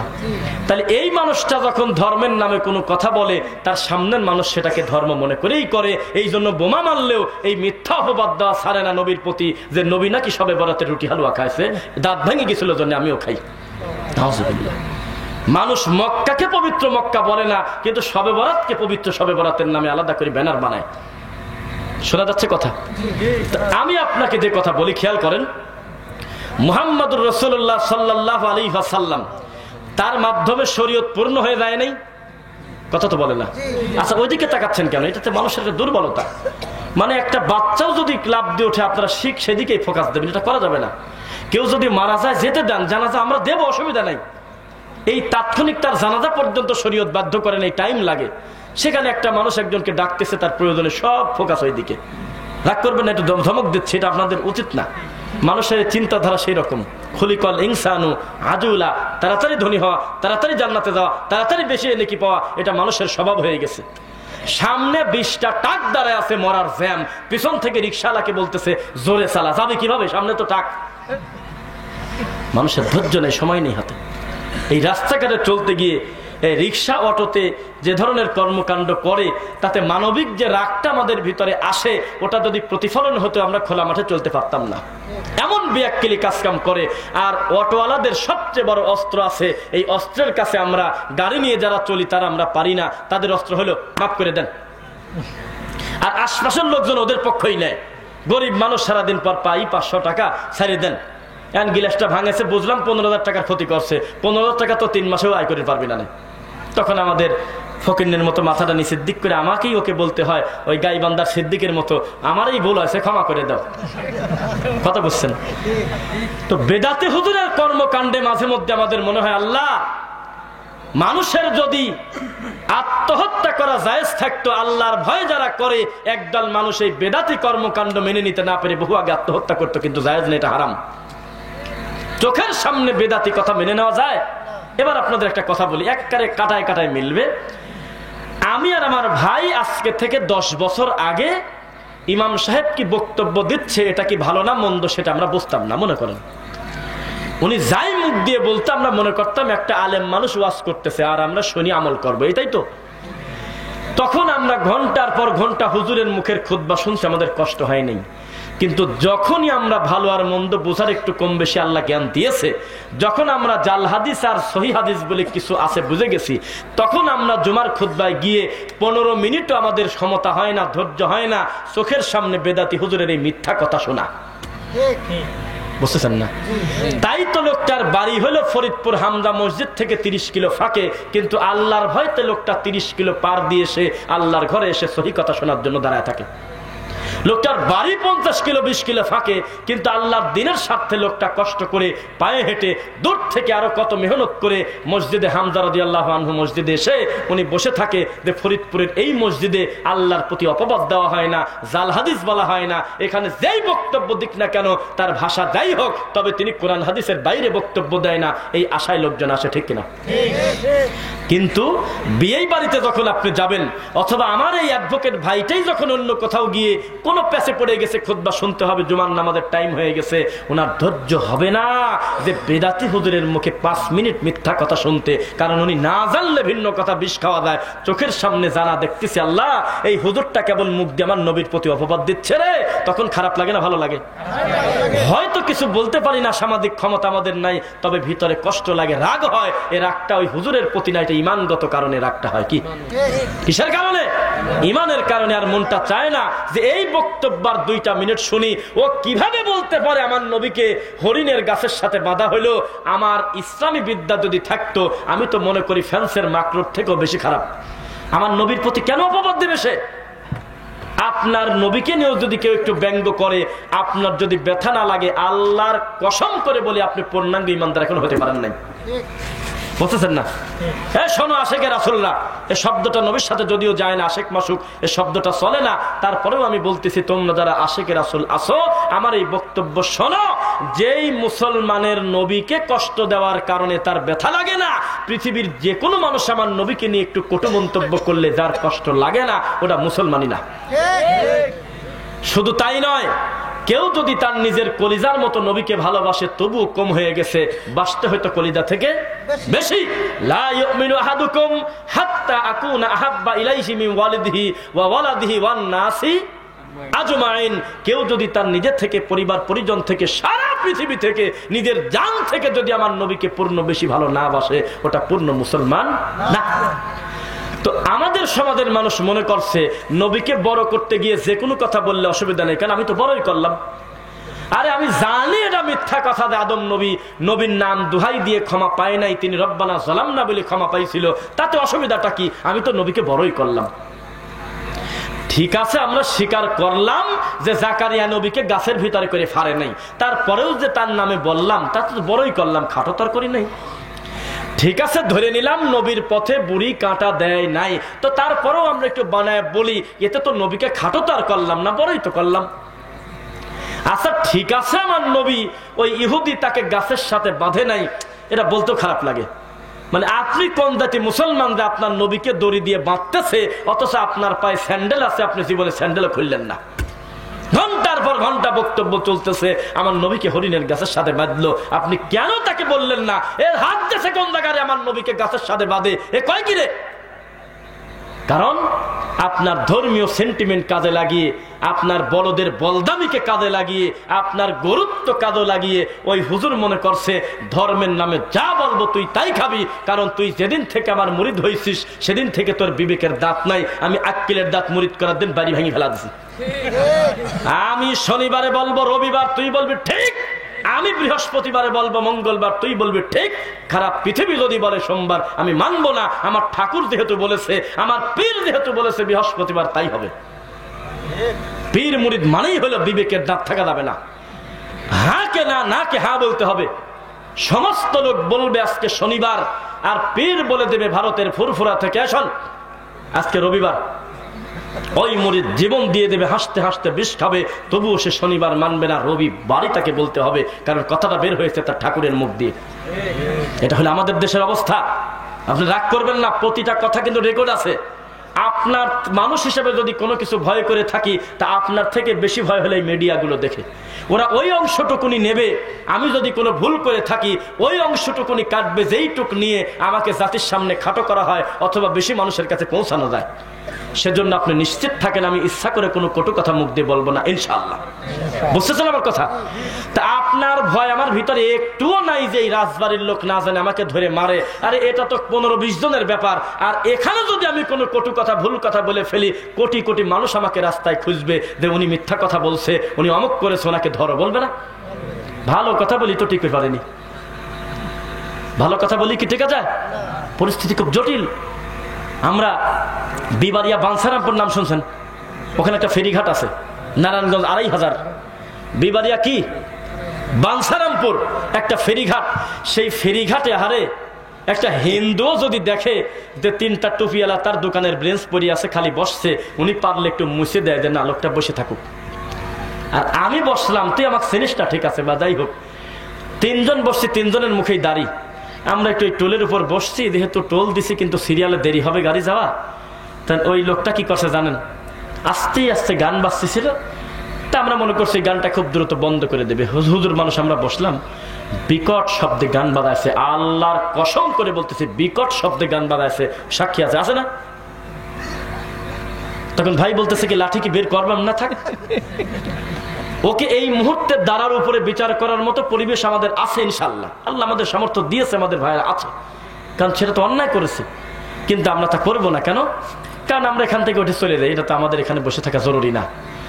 তখন একজন খালি বলেই ফেললো যে তোমার কি জ্ঞান হলো? আলেম ওলামা মানুষ একটু বসলো, বা এমনি মানুষ যদি একটু বসে দাড়ি টুপি দেখেও তো সম্মান করে মানুষ একটু গানটা কমায়, তুমি এত জোরে গান দিলে, তাড়াতাড়ি সরিয়ে যান, সেজন্যই তো গান জোরে দিলাম। পরবর্তীতে আমার খেয়াল হলে, আমার মনে নাই, এটা তো ঠাকুরের এরিয়া, এরা তো মৌতিখানা খাওয়ার লোক, এরা তো পীর ফকির তরিকার লোক, এদের ইবাদতই হলো আমাদের ইহুদের দালাল আর খ্রিস্টান বলা। তখন আমার সন্দেহ হলো, দূর থেকে আমি সিঙ্গারা বড়া পেঁয়াজুর দোকান আছে, ওই দোকানের ভিতর থেকে আমি এমন ভাবে তাকাইছি, আমি ওর দেখবো, আমাকে দেখবে না, আমি দেখতেছি আমাকে খসতেছে, আর চোখ মুখ লাল, মনে হচ্ছে মারতে পারলাম না কেন, এটা তার আফসোস। তখন আমি বুঝলাম এটা সেই তহেব থেকে ডেলিভারি হয়েছে, বুঝতেছেন? তো এই হলো মানুষের স্বভাব। তো কোরআন হাদিসের কি জ্ঞান? এবার আমি আপনাকে একটা জিনিস বলাই, বেদাতি হুজুরের কোনো জবাবদিহিতা আছে? আছে? আমি জানি না, আমি এখন যে কথাগুলো বলবো এটা আপনার কাছে কতটুকুন ভালো লাগবে আমি জানি না, তবে পৃথিবীতে বাংলাদেশে ঘটে যাওয়া এ ধরনের উলঙ্গ সত্য খুব কম মানুষ বলে। আজকে আমি আমাদের ব্যাপারে বলি, তাকান, বেদাতিদের ভিতরে হুজুরের বয়স যত বেশি, সেই হুজুর বেদাত তত বেশি করে। বেদাতি হুজুরের ভিতরে হুজুর তত বড় যত সে বিদাত আর মিথ্যা কথা বলে। আমাদের এই দেশে একটা বক্তার নাম বলবেন না, মাইক উঠে যাবে, কিন্তু আমি আপনাকে খালি এইটা প্রমাণ দেব যে ধর্মের নামে মানুষ মিথ্যা বলে। এইটা অন্তত আজকে বাড়িতে নিয়ে যান, যে আপনার তদন্তের একটা চিন্তা আসুক, যে যা শুনবো তা মানবো না, একটু তদন্ত করি, এটা আমার বোঝানোর ইচ্ছা। ইনশাল্লাহ পড়েন। আমাদের এই দেশের একটা হুজুর বলছিল যে জান্নাতে যেতে 3টা চাকা লাগে।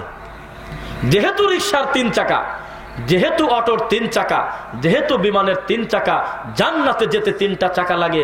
1 কওমি দেওবন্দি, 2 তবলিগ জামাত, 3 পীরের খানকা। ঠিক আছে তো না? এই কথা তো ভালো নাকি? এত বড় নোংরা কথা যে বলল, সেই মানুষকে তার ঘরানার মানুষ পিটা তো দূরের কথা, তওবা পড়ানো তো দূরের কথা, তারা তার র্যাঙ্কটা বাড়িয়ে দিয়েছে, তার নাম দিয়েছে খতিবে বাঙ্গাল। এটা আমাদের দেশের স্বভাব। যে যত নোংরামি করবে তার মর্যাদা তত বেশি।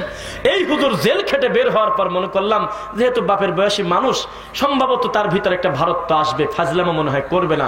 কয়েকদিন আগে একটা ডেলিভারি দিয়েছে, দেওবন্দি মাদ্রাসার গেটে নাকি একটা হিন্দুর দোকান ছিল, হিন্দুর নাম জান কি বলছে, মনে আছে কি? হ্যাঁ, কি জান একটা নাম, আচ্ছা পরে তোরা দেখে নিও, একটা হিন্দুর নাম ধরে বলতেছে যে মাদ্রাসার কে যেন একটা অলি পীর, সে পীর নাকি স্বপ্নে দেখছে ওই হিন্দু জান্নাতের ভিতরে উড়ে বেড়াচ্ছে, জান্নাতে চলে গেছে। তাহলে কত বড় বেয়াক্কিলি হুজুর, যে আবু তালেব টিকতে পারতেছে না, আরে এই জোকারেক ধরে দিয়েছে ইয়ের ভিতরে। কয় কি কামে? কয় আমি যে ওদের টুপি দিতাম তো, আতর বেচতাম না, ওই মাদ্রাসার ছাত্রদের হেল্প করতাম, এই জন্য জান্নাতে দিয়ে দিয়েছে। তো ওদের ভিতরে কিন্তু এই হুজুরের বিন্দু মাত্র মর্যাদা কমে নাই, একটু কমে নাই, বরং দিন দিন তার র্যাঙ্ক এত বেশি। দেওবন্দির 5 জনের সিরিয়াল করলে তার নামটা প্রথম 2 জনের ভিতর থাকে, বুঝছেন? তার মানে আমি বোঝাচ্ছি, বিদাতিদের ভিতরে যে যত বেশি ফাজলামো করবে সে তত বেশি নাম্বারে উঠবে। 2, আপনার যে ওলিউল্লাহ কাদেরি না কি নাম বললেন আপনারা, এই নোংরা লোকটাকে এই দুনিয়াতে ডেলিভারি হয়েছে, মাল জীবনের নামই শুনি নাই। প্রথম শুনছিলাম তার একটা ভাইরাল বক্তব্যে যে আল্লাহ যখন উপরে তখন আল্লাহ আহাদ, আল্লাহ যখন নিচে তখন আল্লাহ আহমদ। এই কুফরি বাক্য যখন বলে, আল্লাহর কসম আমরা মনে করছিলাম এটা মনে হয় লালন ফকিরের লোক, ধারণা করছিলাম এটা মনে হয় ওই ভান্ডার শরীফের কেউ হবে টবে হয়তো। তাছাড়া এরকম কুফরি করে কেন? যাত্রাপালার কিছু লোক আছে দেখবেন জারি গান গায়, ওরা এসে আপনাকে ফতুয়া শেখাচ্ছে না, এরকম বলতেছে ফাতেমার নিগুর তথ্য আলী জানে না, ওর বাপ জানে, ফাতেমার গোপন তথ্য বলে আলী জানে না, এরকম আছে না গান? আছে নাকি? এই মুরব্বীরা শুনছেন এই গান? ফাতেমার নিগুর তথ্য আলী জানে না, কিরা জানে? জানে না কিরা? তো আমি মনে করছিলাম ওই গ্রুপের, কিন্তু রাজবাড়ি নামার পর শুনলাম এই রাজবাড়ির সবচাইতে বড় হুজুর বলে জোকার, এ বলে সবচাইতে বড় পীর। ডেলিভারি তো ওখান থেকেই হয়, এটা বুঝলাম। গরু ঢুকে পড়ছে, তারাও ঢুকে পড়ছে। আগে অত নিয়ম কানুন ছিল না আসলে, আগে কিন্তু অত হিসাব ছিল না, এখন বহু ফর্মালিটি। এই যে আমি ভিসা করছি মার্চের 31 তারিখ পর্যন্ত ডেট আছে, এর ভিতরে আমাকে একবার না একবার যেতে হবে, যেহেতু ফার্স্ট।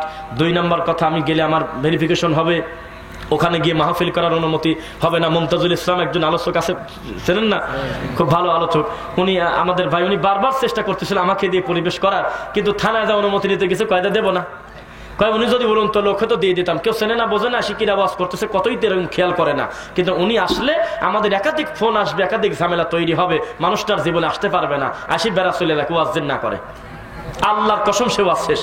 তা আমি চিন্তা করছি আমি এমনি ঢুকবো ফরমালিটি সারি, আবার গোপনে বাড়া চলে আসবে, কাউকে বসতে দেবে না, আমি ওয়াজ করবো পারবো না, যাবো কেন? তাহলে এখন কিন্তু বহু নিয়ম কানুন আছে, চাইলে আপনি পারবেন না। আপনার ডেলিভারি স্লিপ দিচ্ছে প্রায় 2 মাস পরে, 1.5 মাস পরে, ভাই বুঝবে ভালো, অনেক নিয়ম আছে। আপনার লম্বা সিরিয়াল হয়তো নাই, কিন্তু ফরমালিটি পুরা করতে হয়, শুধু জমা দেওয়ার ডেটই লাগে প্রায় 20 দিন 1 মাস ভিসা পাওয়ার জন্য। এমনি দাম কম, হয়তো 1000 টাকা 850 টাকা দিয়ে হয়, কিন্তু ফরমালিটি খুব কঠিন। কিন্তু আগে তা ছিল না, দর্শনাদি গরু ঢুকছে, গরু লেজ ধরে পেট ঢুকে গেছে, কত কিছু আসতেছে যাচ্ছে, এক দেশের জিনিস আরেক দেশে যাচ্ছে আসতেছে, অত বেশি নিয়ম ছিল না ভাই। এক জায়গায় দেখা গেল তার কাটা পড়েই আছে, এক জায়গায় 2টা বাঁশ খুঁটে উপরালে উপরে নিয়েই আছে, এক জায়গায় দেখা গেল নদী দিয়ে উঠে চলে আসছে। কিন্তু এখন তো পরিকল্পিত ভাবে চতুর্দিকে বেড়া দেওয়া না, অনেক নিয়ম কানুন করে রাখছে। আজকে থেকে 5 বছর আগে পালায় ইতালিতে গেছে, আজকে সে ওইভাবে যেতে পারে? তার নিয়ম আছে না? তো ঠিক তেমনি পীর যখন আসছিল তখন এ বাংলা ও বাংলার খুব একটা বড় পার্থক্য ছিল না। এই এলাকার লোক ওই এলাকা আসছে, এখানকার গরু ওখানে ঘাস খায়, ওখানকার ছাগল এখানে ধান খায়, হতে পারে, মিথ্যা কিন্তু বললাম না। তো এইভাবে ঢুকছিল তারা মেহমান হিসেবে, কিন্তু আসি দেখে এমন একটা জাতি পাইছি যে জাতি ল্যাংটা পর্যন্ত অচল নাই তার কাছে। তখন আসি তারা মন মতো আপনাদেরকে পেয়ে তারা একেবারে এমন ভাবে খুঁটে যাচ্ছে কাদেরীর হুজুরের কাছে বা নকশাবন্দির হুজুরের কাছে, বোতল নিয়ে যাচ্ছে পানি পড়ার জন্য আব্বা হুজুরের কাছে, লাখ লাখ টাকা খরচ করে বিমান ভাড়া দিয়ে, আর এলাকার লোক খালি হাসে, চার দোকানদাররা হাসে আর কয় যে আল্লাহ রে, যার পাগল বাদ দিলে কিছুই থাকে না রে, সারা গায়ে পাগল, খালি শিকাল দেওয়া নাই। এই রোগীর কাছে বাংলাদেশ থেকে কত লোক আসতেছে, আল্লাহ রে আমরা তো চিনি দে মালটা কি। তার মানে আমাদের কাছে কোনো কিছু অচল নাই, ধর্মের নামে যা বলবেন তারা তাই খাবে। এইবার আমরা কারা, এইটা শোনার পর আপনার গায়ের লোম দাঁড়িয়ে যাবে। আমরা হলো তারা যারা ভুল করলে তার পাপই ছাড়ে না। আজকেই রফিক বিন সাইদ আহলুল হাদিসের এত রত্ন, এত ভালোবাসার মানুষ, আমি যদি এখন আকীদায় একটা ভুল করে ফেলি, অবশ্যই সেটা অনিচ্ছায়, দেখবেন যে আপনার বিরোধিতা করা লাগবে না, কালকে আমাদেরই ভাইরাই লাল চিহ্ন দিয়ে বলবে দেখছো কি একটা কাজ করে ফেললো, অন্তত 3-4 দিনের খোরাক হয়ে যাবে। আজকেই শাইখ আব্দুর রাজ্জাক বিন ইউসুফ, আজকেই ডক্টর আসাদুল্লাহ গালিব, আজকেই বড় একজন বিদ্বান তিনি মানুষ, তার যদি একটা ভুল হয়ে যায়, ওই ভুলটা বেদাতি ধরার আগ দিয়ে নিজেদের ঘরের মানুষ সঙ্গে সঙ্গে ভিডিও দিয়ে বলবে এটা তার ভুল হয়েছে। যতই তিনি ভালো বক্তব্য হোক, যতই তিনি ভালো মানুষ হোক, তবে তার এই অংশটা ভুল আছে। এটার নাম আহলুল হাদিস। এদের জবাবদিহিতা আছে। এত জবাবদিহিতা যদি আপনার থাকতো, আপনার বেদাতি হুজুর কবে পলা চলে যেত ভেট খেতা নিয়ে। প্রাইমারি স্কুলে এলাকায় নাই? হ্যাঁ আছে নাকি? প্রাইমারি স্কুল আছে। প্রাইমারি স্কুলে হেডমাস্টার থাকে 5 জন নাকি? কয়জন? 1 জন। তো হেডমাস্টার তো মানুষ, তিনি কোনো কাজে বাইরে গেছে, সরকারি কোনো ট্রেনিংয়ে, টিচার্স ট্রেনিং সেন্টার হতে পারে, অথবা কোনো কাজে তিনি গিয়েছে, অথবা অসুস্থ একদিন আসে নাই, হতে পারে না? একদিন প্রাইমারি স্কুলের মাস্টার ক্লাসে না আসলে ছাত্র কোনটা শিক্ষক কোনটা বোঝা যায় না। একসাথে বসে দাবা খেলতেছে, একসাথে বসে লুডু খেলতেছে। শিক্ষক গিয়েছে দুপুরে খেতে, আর আসেই নাই। মিথ্যা না সত্য? শুধুমাত্র সামান্য 100, 200, 300 বাচ্চা পড়ে এই লোকটার অভিভাবক একজন না আসার কারণে গোটা প্রতিষ্ঠানটাই নড়বড়ে। মিথ্যা না সত্য? আর যেই হুজুর গোটা গ্রামের দায়িত্ব নিয়ে নিয়েছে, গোটা সমাজের ধর্মের দায়িত্ব নিয়ে নিয়েছে, এ যদি খারাপ হয়, এ যদি বেদাতি হয়, তো এলাকার অবস্থা কি হবে আপনি বলেন? শুনতেছেন? ইমামকে যদি আপনি ড্রাইভার বলেন, খুব একটা পাপ হবে না, আপনারা সবাই প্যাসেঞ্জার, এটা অন্যায় হবে না। কেন? কারণ আমি এমন কিছু বলি নাই যেটা কোরআন হাদিস বিরোধী। তো এটা যদি আপনারা মনে করেন, তাহলে রাজবাড়ী থেকে ঢাকা যাবেন, আপনি একজন মেহমান এলাকায় বেড়াতে আসলেন, তো রাজবাড়ী একটা বাস কাউন্টারে ফোন দিয়ে বলতেছেন যে আমি তো যাব হইলেও ঢাকা, উপায় আছে? তারা বলতেছে যে ভালো মানের স্ক্যানিয়া গাড়ি আছে। কি গাড়ি? একবারে স্লিপার কোচ, আপনি শুয়ে যাবেন, খুব রিল্যাক্সে কমফোর্ট ফিল করবেন যে হ্যাঁ উঠলাম গাড়িতে। এরকম গাড়ি নাই? আছে নাকি? তো তখন উনি বারবার বলতেছে যে সিট কেমন? কয় মাথা খারাপ, সিট দেখার মতো, সেই রকম সিট। টায়ার গুলো কিরকম? কয় গত সপ্তাহে পরিবর্তন করছি, ভালো। রং কিরকম? কয় রং এখনো তাজা রং, কয়দিন আগে দিছি। ড্রাইভার কি রকম কাজে 42 বছরের অভিজ্ঞতা, খুব ভালো মানের ড্রাইভার, আলহামদুলিল্লাহ, সমস্যা আছে আর। কিন্তু গাড়ি তো যখন উঠতে যাচ্ছেন তখন খালি কষ্ট, মাঝে মধ্যে ব্রেক মিস করে। সব ভালো, খালি ব্রেকটা সমস্যা। উঠবেন তো না? টিকিটের টাকা ফেরত পাওয়ার টাইম নাই, চলন্ত গাড়ি থেকে বলবেন ভিক্ষে চাইনি কুত্তি খেদা, কি বলবেন? বলিস কি রে, এতক্ষণ যাবত যে প্রশংসা করলি, এক ব্রেক খারাপ থাকার কারণে মোটি তো বাতিল, মিথ্যা বললাম। তাহলে বেদাতি হুজুরের চেহারা ভালো, জুব্বা বড়, পাগড়ি বড়, আবার কালারটাও নবীর গম্বুজের কালারের, জেকের বেশি, সবে বরাতে 120 রাকাত মারিয়ে দিয়েছে। লাইলাতুল কদর কেউ ঠিক পায়নি, ও ঠিক পাইছে 27। কথায় কথায় খতম ডেলিভারি দিয়ে দেয়, কেউ দেখেই নাই হুজুর পড়লো কবে, কয় গতবার রোজায় পড়া ছিল, লাস্টের 3 পারা আমি ডেলিভারি দিয়ে দিলাম। এত বড় হুজুর, সব ভালো, 30 বছর ইমামতি করছে, খালি আকীদা খারাপ। সমস্যা নাই তো না? আছে। তা আপনাকে আমি বলি, একটা অমুসলিম সে যদি 4000 বার ওযু করে, পবিত্র তো হবে নাকি? একটা জিনিস তার অনুপস্থিত থাকার কারণে, এত সুন্দর করে ওযু করার পরেও লোকটার ওযু হচ্ছে না, সেই অনুপস্থিত জিনিসটার নামটা একটু বলেন তো দেখি। লা ইলাহা ইল্লাল্লাহ, এইটুক না থাকার কারণে, আশহাদু আল্লা ইলাহা ইল্লাল্লাহ ওয়া আন্না মুহাম্মাদার রাসূলুল্লাহ না থাকার কারণে লোকটা সবই বাতিল। তো মানুষকে আগে সিদ্ধান্ত নিতে হবে যে আচ্ছা আমি গুনাহ ছাড়বো কেন, আমলটা করব কেন।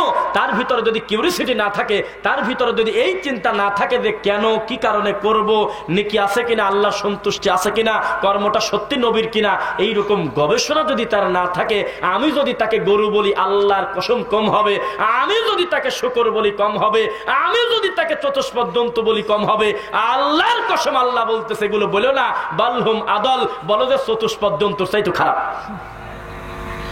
লাহুম কুলুবুল লা ইয়াফকাহুনা বিহা ওয়া লাহুম আ'য়ুনুল লা ইউবসিরুনা বিহা ওয়া লাহুম আযানুল লা ইয়াসমাউনা বিহা উলাইকা কাল আনআমি বাল হুম আদল।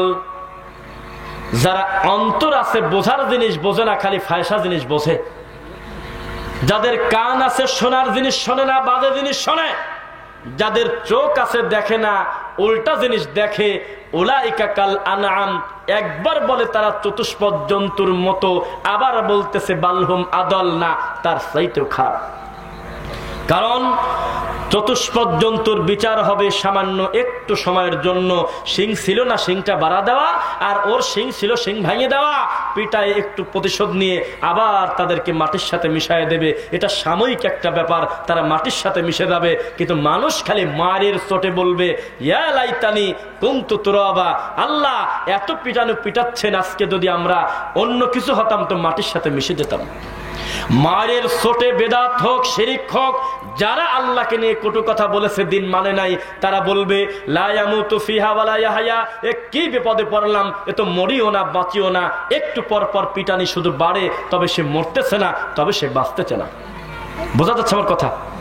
মানুষ বলতেছে, ওই যে আমি একটা বক্তব্য বলছি, মানুষ যে কত গাধারে, এগুলি বললে আপনারা মাইন্ড করেন না, শিক্ষা গ্রহণ করেন। কেননা দেখেন কোরআন নাই এখানে, না আচ্ছা থাক, লাগবে না। কুরআন মাজিদে মুহাম্মদ সাল্লাল্লাহু আলাইহি ওয়াসাল্লামের নাম ফেরাউনের নামের থেকেও বেশি, ঠিক কিনা বলেন? ঝুলে ঝুলে মেরে দিচ্ছেন কই? যার উপরে কোরআন নাজিল হয়েছে তার নাম খুঁজেই পাচ্ছেনি, হাতে গোনা 5-6 জায়গা। অথচ পৃথিবীর শ্রেষ্ঠ নোংরা মানুষ ফেরাউন বাদ দিলে কোরআন তো অর্ধেক হয়ে যাচ্ছে। বোঝেন না মনে হয়? পৃথিবীতে সবচাইতে নোংরা লোকের একটা সিরিয়ালে একজনের নাম আবু লাহাব, তার নামে সূরাই আছে, শুনতেছেন না? অথচ আবু বকর বানানটা কোরআনে ঢোকেই নাই, ডাইরেক্ট উমার শব্দটা কোরআনে এখনো নাই, উসমানের মতো মানুষের নাম কোরআনে ঢোকেই নাই, আলীর মতো মানুষের নামটা কোরআনে এখনো জায়গা হয়নি। আমার কি বুঝছেন আমার কথা? তাহলে রব্বুল আলামিন যেটা চান সেটাই হবে। তা আমি আপনাকে যেটা বলি, মুহাম্মদ সাল্লাল্লাহু আলাইহি ওয়াসাল্লাম তিনি আমাদেরকে বলেছেন ইদা সাআলতা ফাসআলিল্লাহ, যা দরকার কাকে বলো? আল্লাহকে বলো। এবার একটু খেয়াল করবেন, মানুষ কত বোকা দেখেন, মানুষ কত জাহিলিয়াতের ভিতরে পূর্ণ আছে। একটা মানুষকে আমরা বললাম যে আচ্ছা আপনাদের এই এলাকায় কারো নাম কি আবু তালেব আছে? কয় অবশ্যই আছে। আমি বললাম যে বাংলাদেশে কোনো একটা সমাজে একটা মানুষের নামও আবু তালেব নাই, এমন সমাজ কি আছে? আপনারা বলেন তো আছে? কোনো না কোনো লোকের নাম তালেব আছে, ইউনিয়নে, গ্রামে, মহল্লায়, প্রত্যেকটা জায়গায় আছে। তো এবার আপনাদের জিজ্ঞাসা করি, আবু জেহেলের নামটা কি কোনো হিন্দুর ছেলের পাইছেন? অথচ দুটোই কাফের। বোঝে না, এই জায়গায় তো সূক্ষ্ম ধোঁকা। এই চিন্তা যদি মাহফিল থেকে আজকে দিয়ে যায়, তাহলে মনে হয় যে ঘুম হবে না রাত্রে, কি বলি গেল। আসলেই তো তাই। আমি বলতেছি আবু জেহেল নামটা কোনো হিন্দুর ছেলেও রাখে না, কিন্তু আবু তালেব নামটা মুসলমানের বাচ্চার না, শুধু নামাজি কত হাজির দুনিয়াতে আছে তার হিসাব নাই, অথচ দুটি কাফের। দুটি কি কাফের? কাফের আবার বাজারের মার্কেট কম বেশ আছে। যেমন আপনার এই এলাকায় মনে হচ্ছে যেদিক তাকাচ্ছেন মনে হয় কাদেরি বাদ দিলে পৃথিবীতে মনে হয় কিছুই নাই, আবার আমাদের এই সোজানগরের সাইডে চলে গেলে মাল ডেলিভারি হয় নাই, ওখানে আবার ফুরফুরা চলে। আবার সাদাতপুরের সাইডে চলে গেলে বেড়ার ওই দিকে, ওখানে আবার যৌনপুরি চলে। আবার যদি নদীটা পার হন মানিকগঞ্জে, সেখানে আবার আর এক ঠাকুর চলে। প্রত্যেকটা পীরের এক একটা জায়গায় বাজারটা ভালো, মার্কেট ভালো। আমার কথা বুঝছেন? এই এলাকায় কাদেরি চলে জন্য নোয়াখালীর মানুষ সবাই কাদেরি তরিকার, এটা আপনি বানায় বলেন না, এটা মার্কেটের উপর ডিমান্ড করে। যেখানে যার বাজার ভালো সে সেখানে চলে। রাগ করতেছেন নাকি? আমি আপনাকে যেটা বলি, আবু তালেব মার্কেট পেয়ে গেছে, অথচ কাফের। জি, আমি দায়িত্ব নিয়ে বলতেছি, ওরা কাফের। আবু তালেব মার্কেট পাইছে আলীর আব্বা হওয়ার কারণে। এই হুজুর এই জায়গায় কামড়া সারেছে। হুজুর এই ইন্টেনশন, হুজুর এই ইমোশন, হুজুর এই সেন্টিমেন্ট কাজে লাগিয়ে এই মানুষকে মানে গুমরা বানাচ্ছে। দেখেন, মুহাম্মদ সাল্লাল্লাহু আলাইহি ওয়াসাল্লামের যেহেতু চাচা, তাহলে এই জায়গা তো কলম দেওয়া যায় না। এখন এই আবু তালেব শুধু কাফের না, এই কাফের ব্যাপারে মুসলমানদের আরো বেশি সতর্ক দায়িত্ব দেওয়া উচিত, আরো তার বিরুদ্ধে বেশি বলা উচিত। কেন একটু পরে বলি, আগে তাকান আমার দিকে। আবু তালেব নামটা রাখে তো, অথচ দুটি কাফের, দুটি কি, দুটি জাহান্নামে যাবে। আরে আল্লাহ রে, আমি খালি কেবল মুখ দিয়ে বলছি জামালপুরের একটা শ্রোতা করছে কি, তাই কি খালি পাউডার জাহান্নামে যাবে, পুরা শরীর তো কিছু হবে না।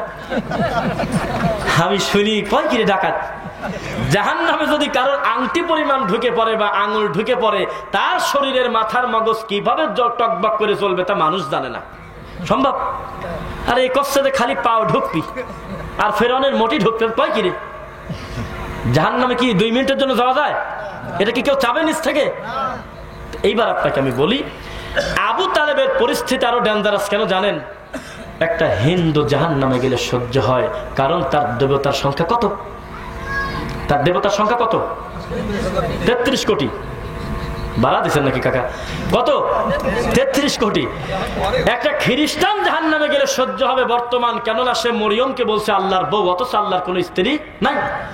একটা অমুসলিম খ্রিস্টান জাহান্নামে গেলে তার কারণ আছে, দেখা যাচ্ছে যে চোখের সামনে ঈসা নবীকে আল্লাহর ছেলে বলছে। বুঝেন নাই? তো অন্যান্য দৃশ্যমান যারা কাফের, তাদের জাহান্নামে যাওয়ার কারণ কিন্তু 2 চোখ দিয়ে দেখা যায়, কিন্তু আবু তালেবের জাহান্নামে যাওয়ার কারণ আমাদের দেশের সুন্নিরা খুঁজে পায় না। তারা কাজে হ্যাঁ, নবী কষ্ট পালে ও কষ্ট পাইছে। আবু জেহেল নবীকে মারার কারণে আবু তালেব বলছে চল তো মারিয়ে আসে, আমার সোনার নবীর কষ্ট দিয়েছে কিনারে। আবু তালেব এত ভালো আমার নবীকে বাসতো যে যেখানে আমার নবী কষ্ট পেতেন সেখানে হাজির হয়ে যেত, সারাটা জীবন আগলে রাখছে। মিথ্যা না সত্য? তো আসলে তো কথা তাই, কিন্তু লাস্টের কথাটা কয় না। লাস্টে একটা জিনিস অনুপস্থিত থাকার কারণে আবু জেহেলের থেকে তার কপাল খারাপ, সেটা হলো লা ইলাহা ইল্লাল্লাহ।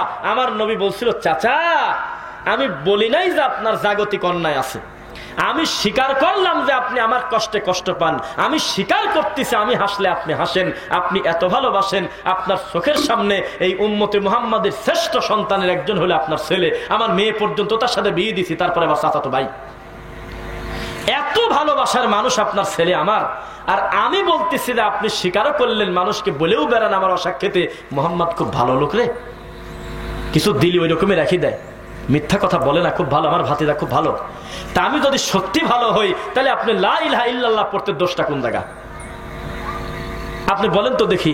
ও যদি মারাত্মক বেয়াক্কেলি কাণ্ড জ্ঞান যদি নাই থাকবে, তাহলে মরার আগে তার বলা উচিত ছিল কিনা যে আমি মেনে নিলাম আমার আল্লাহকে, এটা বলা উচিত ছিল না? কিন্তু তার তাকদির এত খারাপ, এত গোলামি করেছে বাপদাদার ধর্ম টিকানোর জন্য। ও বলছে বেটা যা খুশি বলো মেনে নেব, এটা মানতে পারলাম না বাবা। আমি সারাটা জীবন যেই ধর্ম লালন করেছি, হয়তো প্র্যাকটিস কম করেছি, এতগুলো সৃষ্টিকর্তাকে একসাথে বাদ দেওয়া যায় না।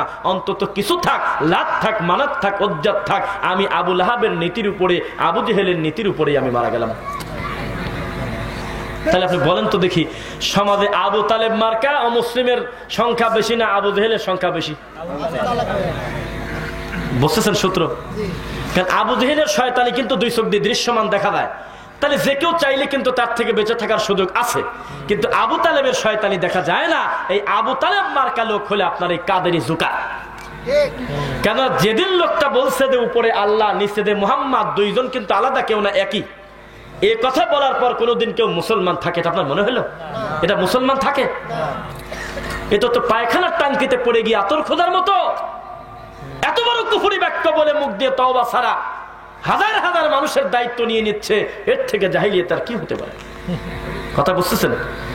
10:30 বেজে গেছে, লম্বা সময় কথা বলতেছি আমরা, খুব বেশি বিরক্ত করব না। তবে যে যারা মানুষের কৃতজ্ঞতা স্বীকার করতে পারে না তারা কিন্তু খুব খারাপ তাকদীর, তাই না? সংখ্যার বিবেচনা সত্যের মাপকাঠি না। আমি জানি না এখানে চাইতে কত 40 গুণ 70 গুণ লোক হয় উত্তরবঙ্গের মাহফিলগুলোতে, তাতে আমার কিছু আসে যায় না। আমার সফর সঙ্গীর পর্যন্ত বলার ক্ষমতা নাই। আপনার সামনে লোক বেশি ছিল জন্য বেদাতি হুজুরদের মতো আপনার জোশ বেড়ে আপনি গুরুত্ব বেশি দিছিলেন, আর সামনে লোক কম থাকার কারণে ওয়াজ কম করছেন। কোনো দিন কোনো মায়ের বেটার বড় ক্ষমতা নেই। আমি খুতবা দিতে গিয়ে আমার সামনে 3 জন থাকলে যে এনার্জি দিয়ে কথা বলার চেষ্টা করি, আমি ঠিক 3000 থাকলে একই রকম বলার চেষ্টা করি ইনশাআল্লাহ। আপনাদের উপস্থিতি আমাকে মুগ্ধ করেছে। সংখ্যায় কম হলেও আপনাদের একাগ্রতা আমি খুব মন মতো পাইছি আলহামদুলিল্লাহ। আপনাদের ভিতরে বিনয়ী আছে, ধৈর্য আছে, কেউ একটা ডিস্টার্ব করেন নাই। আমি আল্লাহর শুকরিয়া আদায় করি আলহামদুলিল্লাহ। মানুষগুলো এমন নেশাখোর, এমন বিয়াক্কেলি। আমি একটা ভিডিও দেখলাম কয়দিন আগে, শায়েখ আমানুল্লাহ বিন ইসমাইল মাদানী হাফিজাহুল্লাহ একটা জালসার ওয়াজ করতেছে, রানিং বক্তব্যে কিনা দিন সাইডে বিড়ি খাচ্ছে। দেখছিলেন এটা ক্লিপটা? কি একটা কাণ্ড, জাতি কত অসভ্য। আর আমি বক্তব্য দিচ্ছি, আমার পিছনে রতন জর্দা মারতেছে একজন, বিড়বিড় করে কঠিন মুখ খোলে আর একটু করে করে গালের ভিতরে দেয়। তা আমি হঠাৎ করে মনে করলাম যে আচ্ছা ডানে বামে একটু তাকাই দেখি, এখন দেখে জর্দা খাচ্ছে, আমাকে দেখার সাথে সাথে লাল রুমাল দিয়ে মুখটা ঢেকে ফেললো। তখন আমি আমার লোক যা আছে কপাল খুলেই দিই। আমি বললাম, হুজুর এটা যদি সত্যি নেকির কাম হবে, ভালো জিনিস হবে, তো খোলা মনে খান, আমাকে একটু দেন। আরে মুখ লুকাচ্ছেন কেন? আপনার রুমাল দিয়ে মুখ ঢাকা প্রমাণ করে এই মালটা 100% মদ হারাম। এ হালাল হওয়ার কোনো উপায় নাই। এবার শোনেন, আপনাদের এলাকায় ট্রেন পূজা হয় নাই কয়দিন আগে? ট্রেন পূজা। মুসলমানের বাচ্চা ওই ট্রেনের ওই বগির পানি টানি নিয়ে কপালে নিচ্ছে, আর প্রতিবন্ধী বাচ্চা নিয়ে নিয়ে লাগাচ্ছে, এভাবে গড়ায় দিচ্ছে, বিভিন্ন অলিতে গলিতে বগিতে যায়, এরকম করে বিভিন্ন অঙ্গভঙ্গি বডি ল্যাঙ্গুয়েজ করতেছে। আমি 2 চোখ দিয়ে তাকায় দেখছি, এখনো ভিডিও আছে। সেই মুসলমানের বাচ্চা যদি আমাদের দিকে আঙুল তোলে আর বলে হুজুরদের কথা মেলে না, কেমন কেমন যেন লাগে, বাপ দাদা করিয়া আছে, তোমার বাপ দাদা তো ট্রেন পূজা করেন, করো। তোমার বাপ দাদা আগে করতো গণেশ পূজা, আমি প্রমাণ দিচ্ছি। একটা মুরব্বী হলেও আমার এই কথার সত্যতা প্রমাণ দিয়ে না থাকলে পরিবর্তন করব। সেটা কি? আমি নিজে দেখছি, আল্লাহর কসম, আমার আত্মীয়ের ছাগলের ঘরে একটা মূর্তির ছবি, মনসা দেবী ওটার নাম, আমি চাখাই না, মনসা দেবীর ছবি। আপনি খান, মাশাআল্লাহ, সুন্দর চেহারাটা আল্লাহ জান্নাতের জন্য কবুল করুক। তো আমি নিজে 2 চোখ দিয়ে তাকায় দেখছি যে আমার ওই আত্মীয়ের ছাগল গরুর ঘরে একটা মূর্তি দেওয়া। তো সেই বেলায় আমরা বলতাম যে আচ্ছা এটা কেন, অসুবিধা নেই, আমরা খেতে পারবে। তো এটা কেন? তো বললো এটা হলো মনসা দেবী, সাপাশি যাতে গরুর দুধ না খায় দেয়। মুরব্বীরা বলেন তো দেখি, কোন মূর্তি এরকম ছোট রাখে নাই? ওরে আল্লাহ, কয় কি আছে? আমি মনে করছি কবে দাফন কেমন হয়ে গেছে, এমন বলে আছে। এখানে 2টা কথা, খালি আমরা সূরা ইয়াসিন পড়ি নেই, জাগতিক কিছু জ্ঞানও আছে আলহামদুলিল্লাহ। আপনার জোকার হুজুরের নাই কেন? কারণ আপনার হুজুর বলতেছে অ্যান্ড্রয়েড ফোন হাতে থাকলে বলে তার নামাজি হবে না। কত হুজুর বলে বেড়ায়, মাদ্রাসার চাকরি পর্যন্ত হয় না। আপনি অন্য কারণে একটা আইন করতে পারেন, কিন্তু আজকের এই দিনে ফোনটা এটা গ্লাসের মতো, আপনি মধু ঢেলে খান, পানি ঢেলে খান, আপনি মদ খেতে বলছে কিনা? এটা একটা দাওয়াতি মাঠ, ঠিক কিনা বলেন? এখন আমার সামনে বক্তব্য শুনতেছেন 2000, 1500, 250 জন, কিন্তু কথাটা যখন আমার অনলাইনে যাবে, মুহূর্তের ভিতরে লাখো কোটি মানুষের সামনে যাবে কিনা? তাহলে এটাকে ইগনোর করতে পারবেন না, এটা আল্লাহর নিয়ামত। এটা ব্যবহার করতেছেন কিভাবে সেটা হলো বড় কথা। তো বিশ্বাস করেন আমি এই সাপের বিষয়ে আমার একটা গবেষণা আছে ছোট, আমি ডাক্তার না, তবে আমি গুগল করে করে কিছু কিছু জিনিস আমি দেখেছি। সেটা কি জানেন? আমি আমার গবেষণায় দেখছি মানুষ সবচেয়ে বেশি ভয় পায় তার দুধওয়ালা গায়ের দুধ যাতে সাপ না খায়, অথচ সাপ দুধ খাওয়ার মতো কোনো ব্যবস্থাই তার শরীরে নাই। সাপ দুধ খায় না, বুঝতেছেন না কথা? এখন একটা সাপ হয়তো পেশায় আছে বানের কাছে, আর আপনি আন্দাজে বলে দিলেন দুধ খাচ্ছে। আরে বাবা, পাওই হলো 4টি, তো 4 পার কোন একটা পাও পেশাই তো উঠবি, ও যাবি কিভাবে তাছাড়া? এই তো আমাদের দেশের মানুষ বানাইছে দুধ, দুধ কলা দিয়ে সাপ পুষলাম। তুই কলাই দিলি কেন, দুধই দিলি কেন? এটা তো ওর খাদ্যই না, বুঝতেছেন? এটা একটা বানানো কথা। তো মনসা দেবী তারা ঘরে রাখতো যাতে ওনার দায়িত্ব ছিল হলো সাপ ঠেকানো। কি ঠেকানো? সাপ ঠেকানো, এভাবে রাখতো। তাহলে আপনার বাপ দাদা কোন জাতি আমরা চিনি না? আপনার বাপ 1 জমি 3 বেচা দিয়ে মরে গেছে, নিরীহ মানুষ, আপনি কামড়া কামড়ি করতেছে, স্বাস্থ্যবার সাথে মারামারি শেষ নেই। এই তো আপনার বাপ। ভালো কথা বললেই কয় আমার বাপ দাদা কি বোঝে না? তো এটা বসছে কিসের সাথে কি জমি লাগায় 1 হাত 2 হাত 3 হাত উল্টা পাল্টা করে কার সাথে কি করে থুই চলে গেছে, জানে সানে পিলার গাড়ি থুয়ে গেছে, এ যন্ত্রণা শেষ নাই। এদের অ্যাডভোকেটরা বোঝে, উকিলরা বোঝে কি বেদালটা কি করছে। 1 টাকা সুদ খায় না, ঘুষ খায় না, গালি দেয় না, কাউকে কোনো কষ্ট দেয় না, সেই লোকটা মানুষ মারি ফেলছে। এই জমি ভাগ করবে যায়, এত রাগ হয়ে গেছে, পরিস্থিতি এত জটিল, তার চাচাই নোংরা কামড়া করে থুয়ে গেছে। তাকায় দেখে আল্লাহ, এই দাঁড়িয়ালা লোকটা কি মানুষ হত্যা করছে? না, এরকম একটা পিঁপড়া পর্যন্ত মানে না সেই লোক। এই লোক মানুষ মারি দিয়েছে এই জমি জমার ব্যাপারে। তোমার বাপে কাম করে থুয়ে গেছে। তোমার বাপ কি করছে? তোমার বাপ বলছে যে খালি পাও দাও, ছোট মানুষটা রুজু করা কিসের? পুলি টুলি করি মসজিদে আসো। আমরা নিজেরা দেখছি আমাদের দাদা নানারা এইভাবে সাওয়াল ফালদের ওযু শিখা তো দূরের কথা, টাইনি নিয়ে চলে গেছে মসজিদে, যে জিলাপিটাই তাদের কাছে মূল ছিল, বাটি নিয়ে চলে যেত। এই তো তাদের ধর্ম, এই তো তাদের ইবাদত। তা আল্লাহর উপরে ছেড়ে দেন। আজকের থেকে 100 বছর আগে, 50 বছর আগে এই চাচা জমি বিক্রি করছে মুখে মুখে। কিসে? এই চাচার কাছে বলছে উত্তর মাঠের 3 বিঘা তোকে দিয়ে দিলাম, তুই খাগা। জীবনে কেউ প্রশ্নও তরে নাই, আরামে সারা জীবন খাওয়া গেছে। মরার সাথে সাথে তার ছেলে পেলেও মানিয়ে নেছে নাকি? কি কয়? মানিয়ে নেছে নাকি? তখন বলতেছে তোমার মুখের কথায় সিরা ভিজবে না, ভদ্রলোকের মতো জমি ফেরত দাও। কয়দিন আগে নিয়ম চালু করছে সরকারি ভাবে, আমরা খুশি হয়েছি। দলিল যার জমিদার, দলিল যার জমিদার। ভোগ দখল কতদিন ছিল সেটা বড় কথা নয়, কাগজ রেডি থাকলে জমি তার হয়ে যাবে। বুঝতেছেন কথা? শুধু তাই নয়, স্ক্যান করে বাড়িতে বসে দেখতে পারবেন আপনি মুহূর্তের ভিতরে এই খাজনা খারিজটা কার নামে, আসলে সম্পদটা আপনার ঠিক আছে কিনা। এত কিছুর উন্নতি হলো, মেট্রো রেল হলো, পদ্মা সেতু হলো, হুজুর এখনো বেদাতি থেকে গেল, এখনো ধর্ম বুঝলো না। তাই তো আমি উদাহরণ দিয়েছিলাম, ভিতরে শত দানা থাকতেও তবুও তো নাম বেদানা। হাজারো বেদাত শিরক করছে তবুও হুজুর মাওলানা। মিথ্যা কথা। ভিতরে দানা নাই সে কারণে বেদানা নাম হয় নাই, দানা ভরা। একচুল রস নাই জন্য তার নাম আনারস, এটা নয়।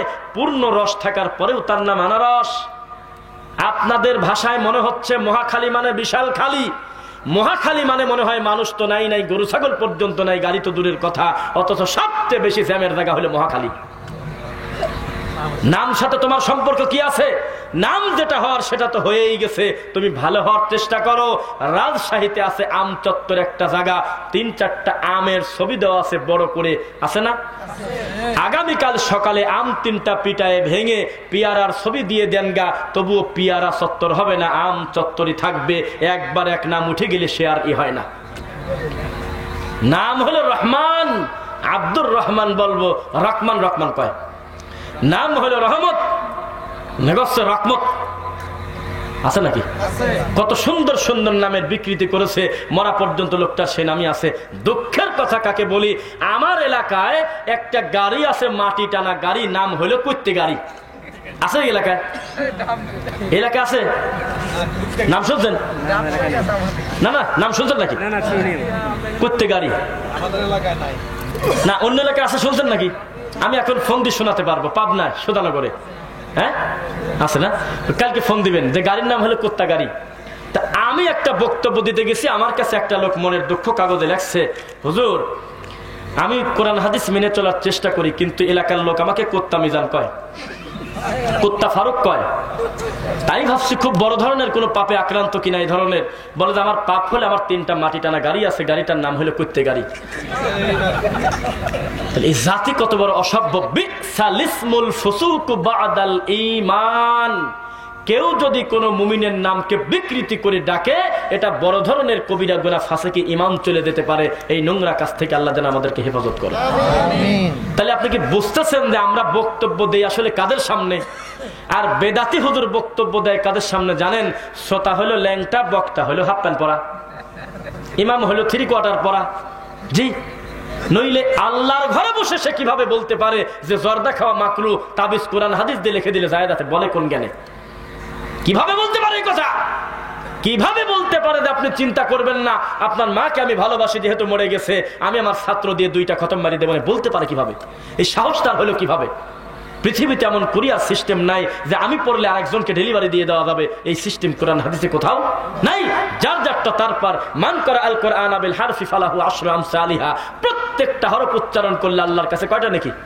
10টা নাকি। এবার আসেন মা বোনদের ব্যাপারে কথা বলবো, কেননা এই মাদ্রাসাটা মহিলা মাদ্রাসা। কি মাদ্রাসা? আমাদের এলাকার মানুষজন, আমাদের সমাজের মানুষ চায় জান্নাতে ও যাবে, ওর বড় ছেলে যাবে, ওর মেজো ছেলে যাবে, ছোট ছেলে যাবে, ওর মেয়েরা আর ওর বউ জাহান্নামে যাক। এটা চায়। জি চায়, চায়, আমি বলতেছি চায়।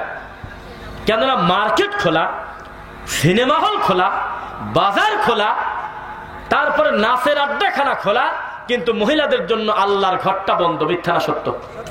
একটা সফরে গিয়েছেন আপনি, আপনি নামাজ পড়বেন, আপনার বউ ফেলফেল করে তাকায় থাকবে, ওর নামাজ লাগবে না, এমনি জাহান্নামে যাবে। কি বলেন? নাউযুবিল্লাহ। এ কি মিথ্যা বলতেছি নাকি আমি? তো আজকে ছেলেদের জন্য মোটামুটি দিন শেখার কিছু প্ল্যাটফর্ম হলেও আমাদের মা বোনদের জন্য দিনী প্ল্যাটফর্ম খুব কম আছে নাকি? তা আমরা আয়েশা সিদ্দিকা রাদিয়াল্লাহু আনহা এতিমখানা মহিলা মাদ্রাসার জন্য আল্লাহর কাছ থেকে দোয়া করি, আল্লাহ যেন এই মাদ্রাসাকে দিনের জন্য কবুল করে। আমিন। এবার একটি কথা বলি, ওয়াইদা বুশিরা আহাদুহুম বিল উনসা যাল্লা ওয়াজহুহু মুসওয়াদ্দান ওয়া হুয়া কাযীম। ও হাফেজ সাহেব, মাশাআল্লাহ, ইনি হাফেজ সাহেব। ওয়াইদা বুশিরা আহাদুহুম বিল উনসা যাল্লা ওয়াজহুহু মুসওয়াদ্দান ওয়া হুয়া কাযীম। কোরআনে আছে তো না? কোরআনে আছে? তাহলে মোটামুটি একটু নিশ্চিত হলেন যে না আমি কথা ঠিকই বলতেছি। কি বলেন? এমন একটা সময় ছিল জানেন, এখন যে কথাগুলো বলবো আমার মা বোনরা যদি শোনে চোখ দিয়ে পানি আসার কথা, আপনারও আসার কথা। হাসির খোরাক আর দিচ্ছি না। এক সময় খবর পাইছে লোকটা কর্মে গিয়ে তার একটা মেয়ে হয়েছে, মুখটা কালো হয়ে গেছে। শোনেন নাই? খালি শুনছে যে তার মেয়ে হয়েছে, মুসওয়াদ্দাম ওয়া হুয়া কাযীম জাল্লা ওয়াজহু, তার মুখটা কালো হয়ে গেছে। কি পাপের খবর শুনলাম রে! কি পাপ করছি তোমার কাছে আল্লাহ? তুমি এই কোন পাপের শাস্তি দিলে আমার একটা কন্যা সন্তান? এমন একটা সময় ছিল, কোরআন মাজিদের আয়াত বললাম, কিন্তু সাহাবী বলছে আল্লাহর নবী আপনি যে বললেন যে লা ইলাহা ইল্লাল্লাহ যদি কেউ পড়ে তাহলে সে জান্নাতে যাবেই। আল্লাহর নবী চুরি করলেও যাবে? জি। জিনা করলেও যাবে? জি। আল্লাহর নবী আপনি যে বললেন যে কালেমা পড়লে ঈমান আনলে জান্নাতে যাবে, চুরি করলেও কি যাবে? জিনা করলেও কি যাবে? জি যাবে। আল্লাহর নবী চুরি করলেও যাবে? জি যাবে। জিনা করলেও যাবে? জি যাবে। 3 বারের বেশি বলে ফেলছে। রাগ করে আমার নবী বলতেছে তোমার নাক ধূসিত হোক আবু যার গিফারি। বললা কি মুখ দিয়ে? আল্লাহ দিলে তোমার সমস্যা কোথায়? কবে ঢুকবে সেটা বড় কথা না, তবে ঈমানের কারণে সে জান্নাতে যাবে। শুনতেছেন নাকি? এবার এখন তাকান, কালেমা পড়লে কি সব পাপ ক্ষমা হয়? কিছু বুঝলেন না? কেউ যদি শিরিক থেকে তওবা করে পাপ ক্ষমা হবে? শিরিক করছে আর বলছে আমার ভুল হয়ে গেছে, আমি আর কোনোদিন শিরিক করবো না, ক্ষমা হবে না? এইবার আমি বলি, আল্লাহ বলতেছে কোরআন মাজিদে শুধু মাফ হবে, কথা মিথ্যা। ইউবাদদিলুল্লাহু সাইয়্যাতিহিম হাসানাত। 30 বছরের মূর্তি পূজা করার গুনাহ সব আমি আল্লাহ নেকি দিয়ে পরিবর্তন করে দেব। তাই একটা লোক যদি পাপ থেকে ফিরে আসে এটা কি খারাপ না ভালো? একজন বলতেছে আল্লাহর নবী কথায় কথায় বলে দিচ্ছেন যে কালেমা পড়লে ক্ষমা। আল্লাহর নবী আমার কি ক্ষমা হয়েছে? আমি জাহেলিয়াতে কত পাপ করছি, হয়েছে। আল্লাহর নবী আমার পাপ কি ক্ষমা হয়েছে? হয়েছে। আল্লাহর নবী আমার পাপ কি ক্ষমা হয়েছে? হয়েছে। কেন বারবার বলে কেন? কয়ে আমি আমার নিজের হাত দিয়ে 8টা তাজা মেয়েকে দাফন করে দিছি। খালি তো যায় নামাজ পারি উড়িয়ে চলে যাওয়া, বদনাদি বাঘ মারার গল্প কতই শুনলেন।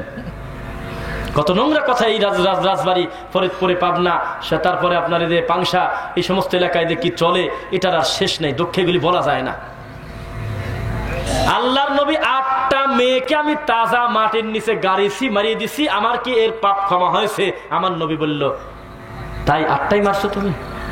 এত বড় কঠিন পরিস্থিতিতে মুহাম্মদ সাল্লাল্লাহু আলাইহি ওয়াসাল্লাম সেই কবর থেকে তুলে ওই জায়গা থেকে নিয়ে, ওই অন্ধকার থেকে নিয়ে, যেই মা বোনদেরকে সিংহাসনের চেয়ারে বসায়েছে, ওই মহিলারা পেট্রোল পাম্পে তেল বেচে। ওই মহিলা হলো আমি অধিকার চাই, অধিকার চাই বলে রাস্তায় নামে। মিথ্যা না সত্য বললাম?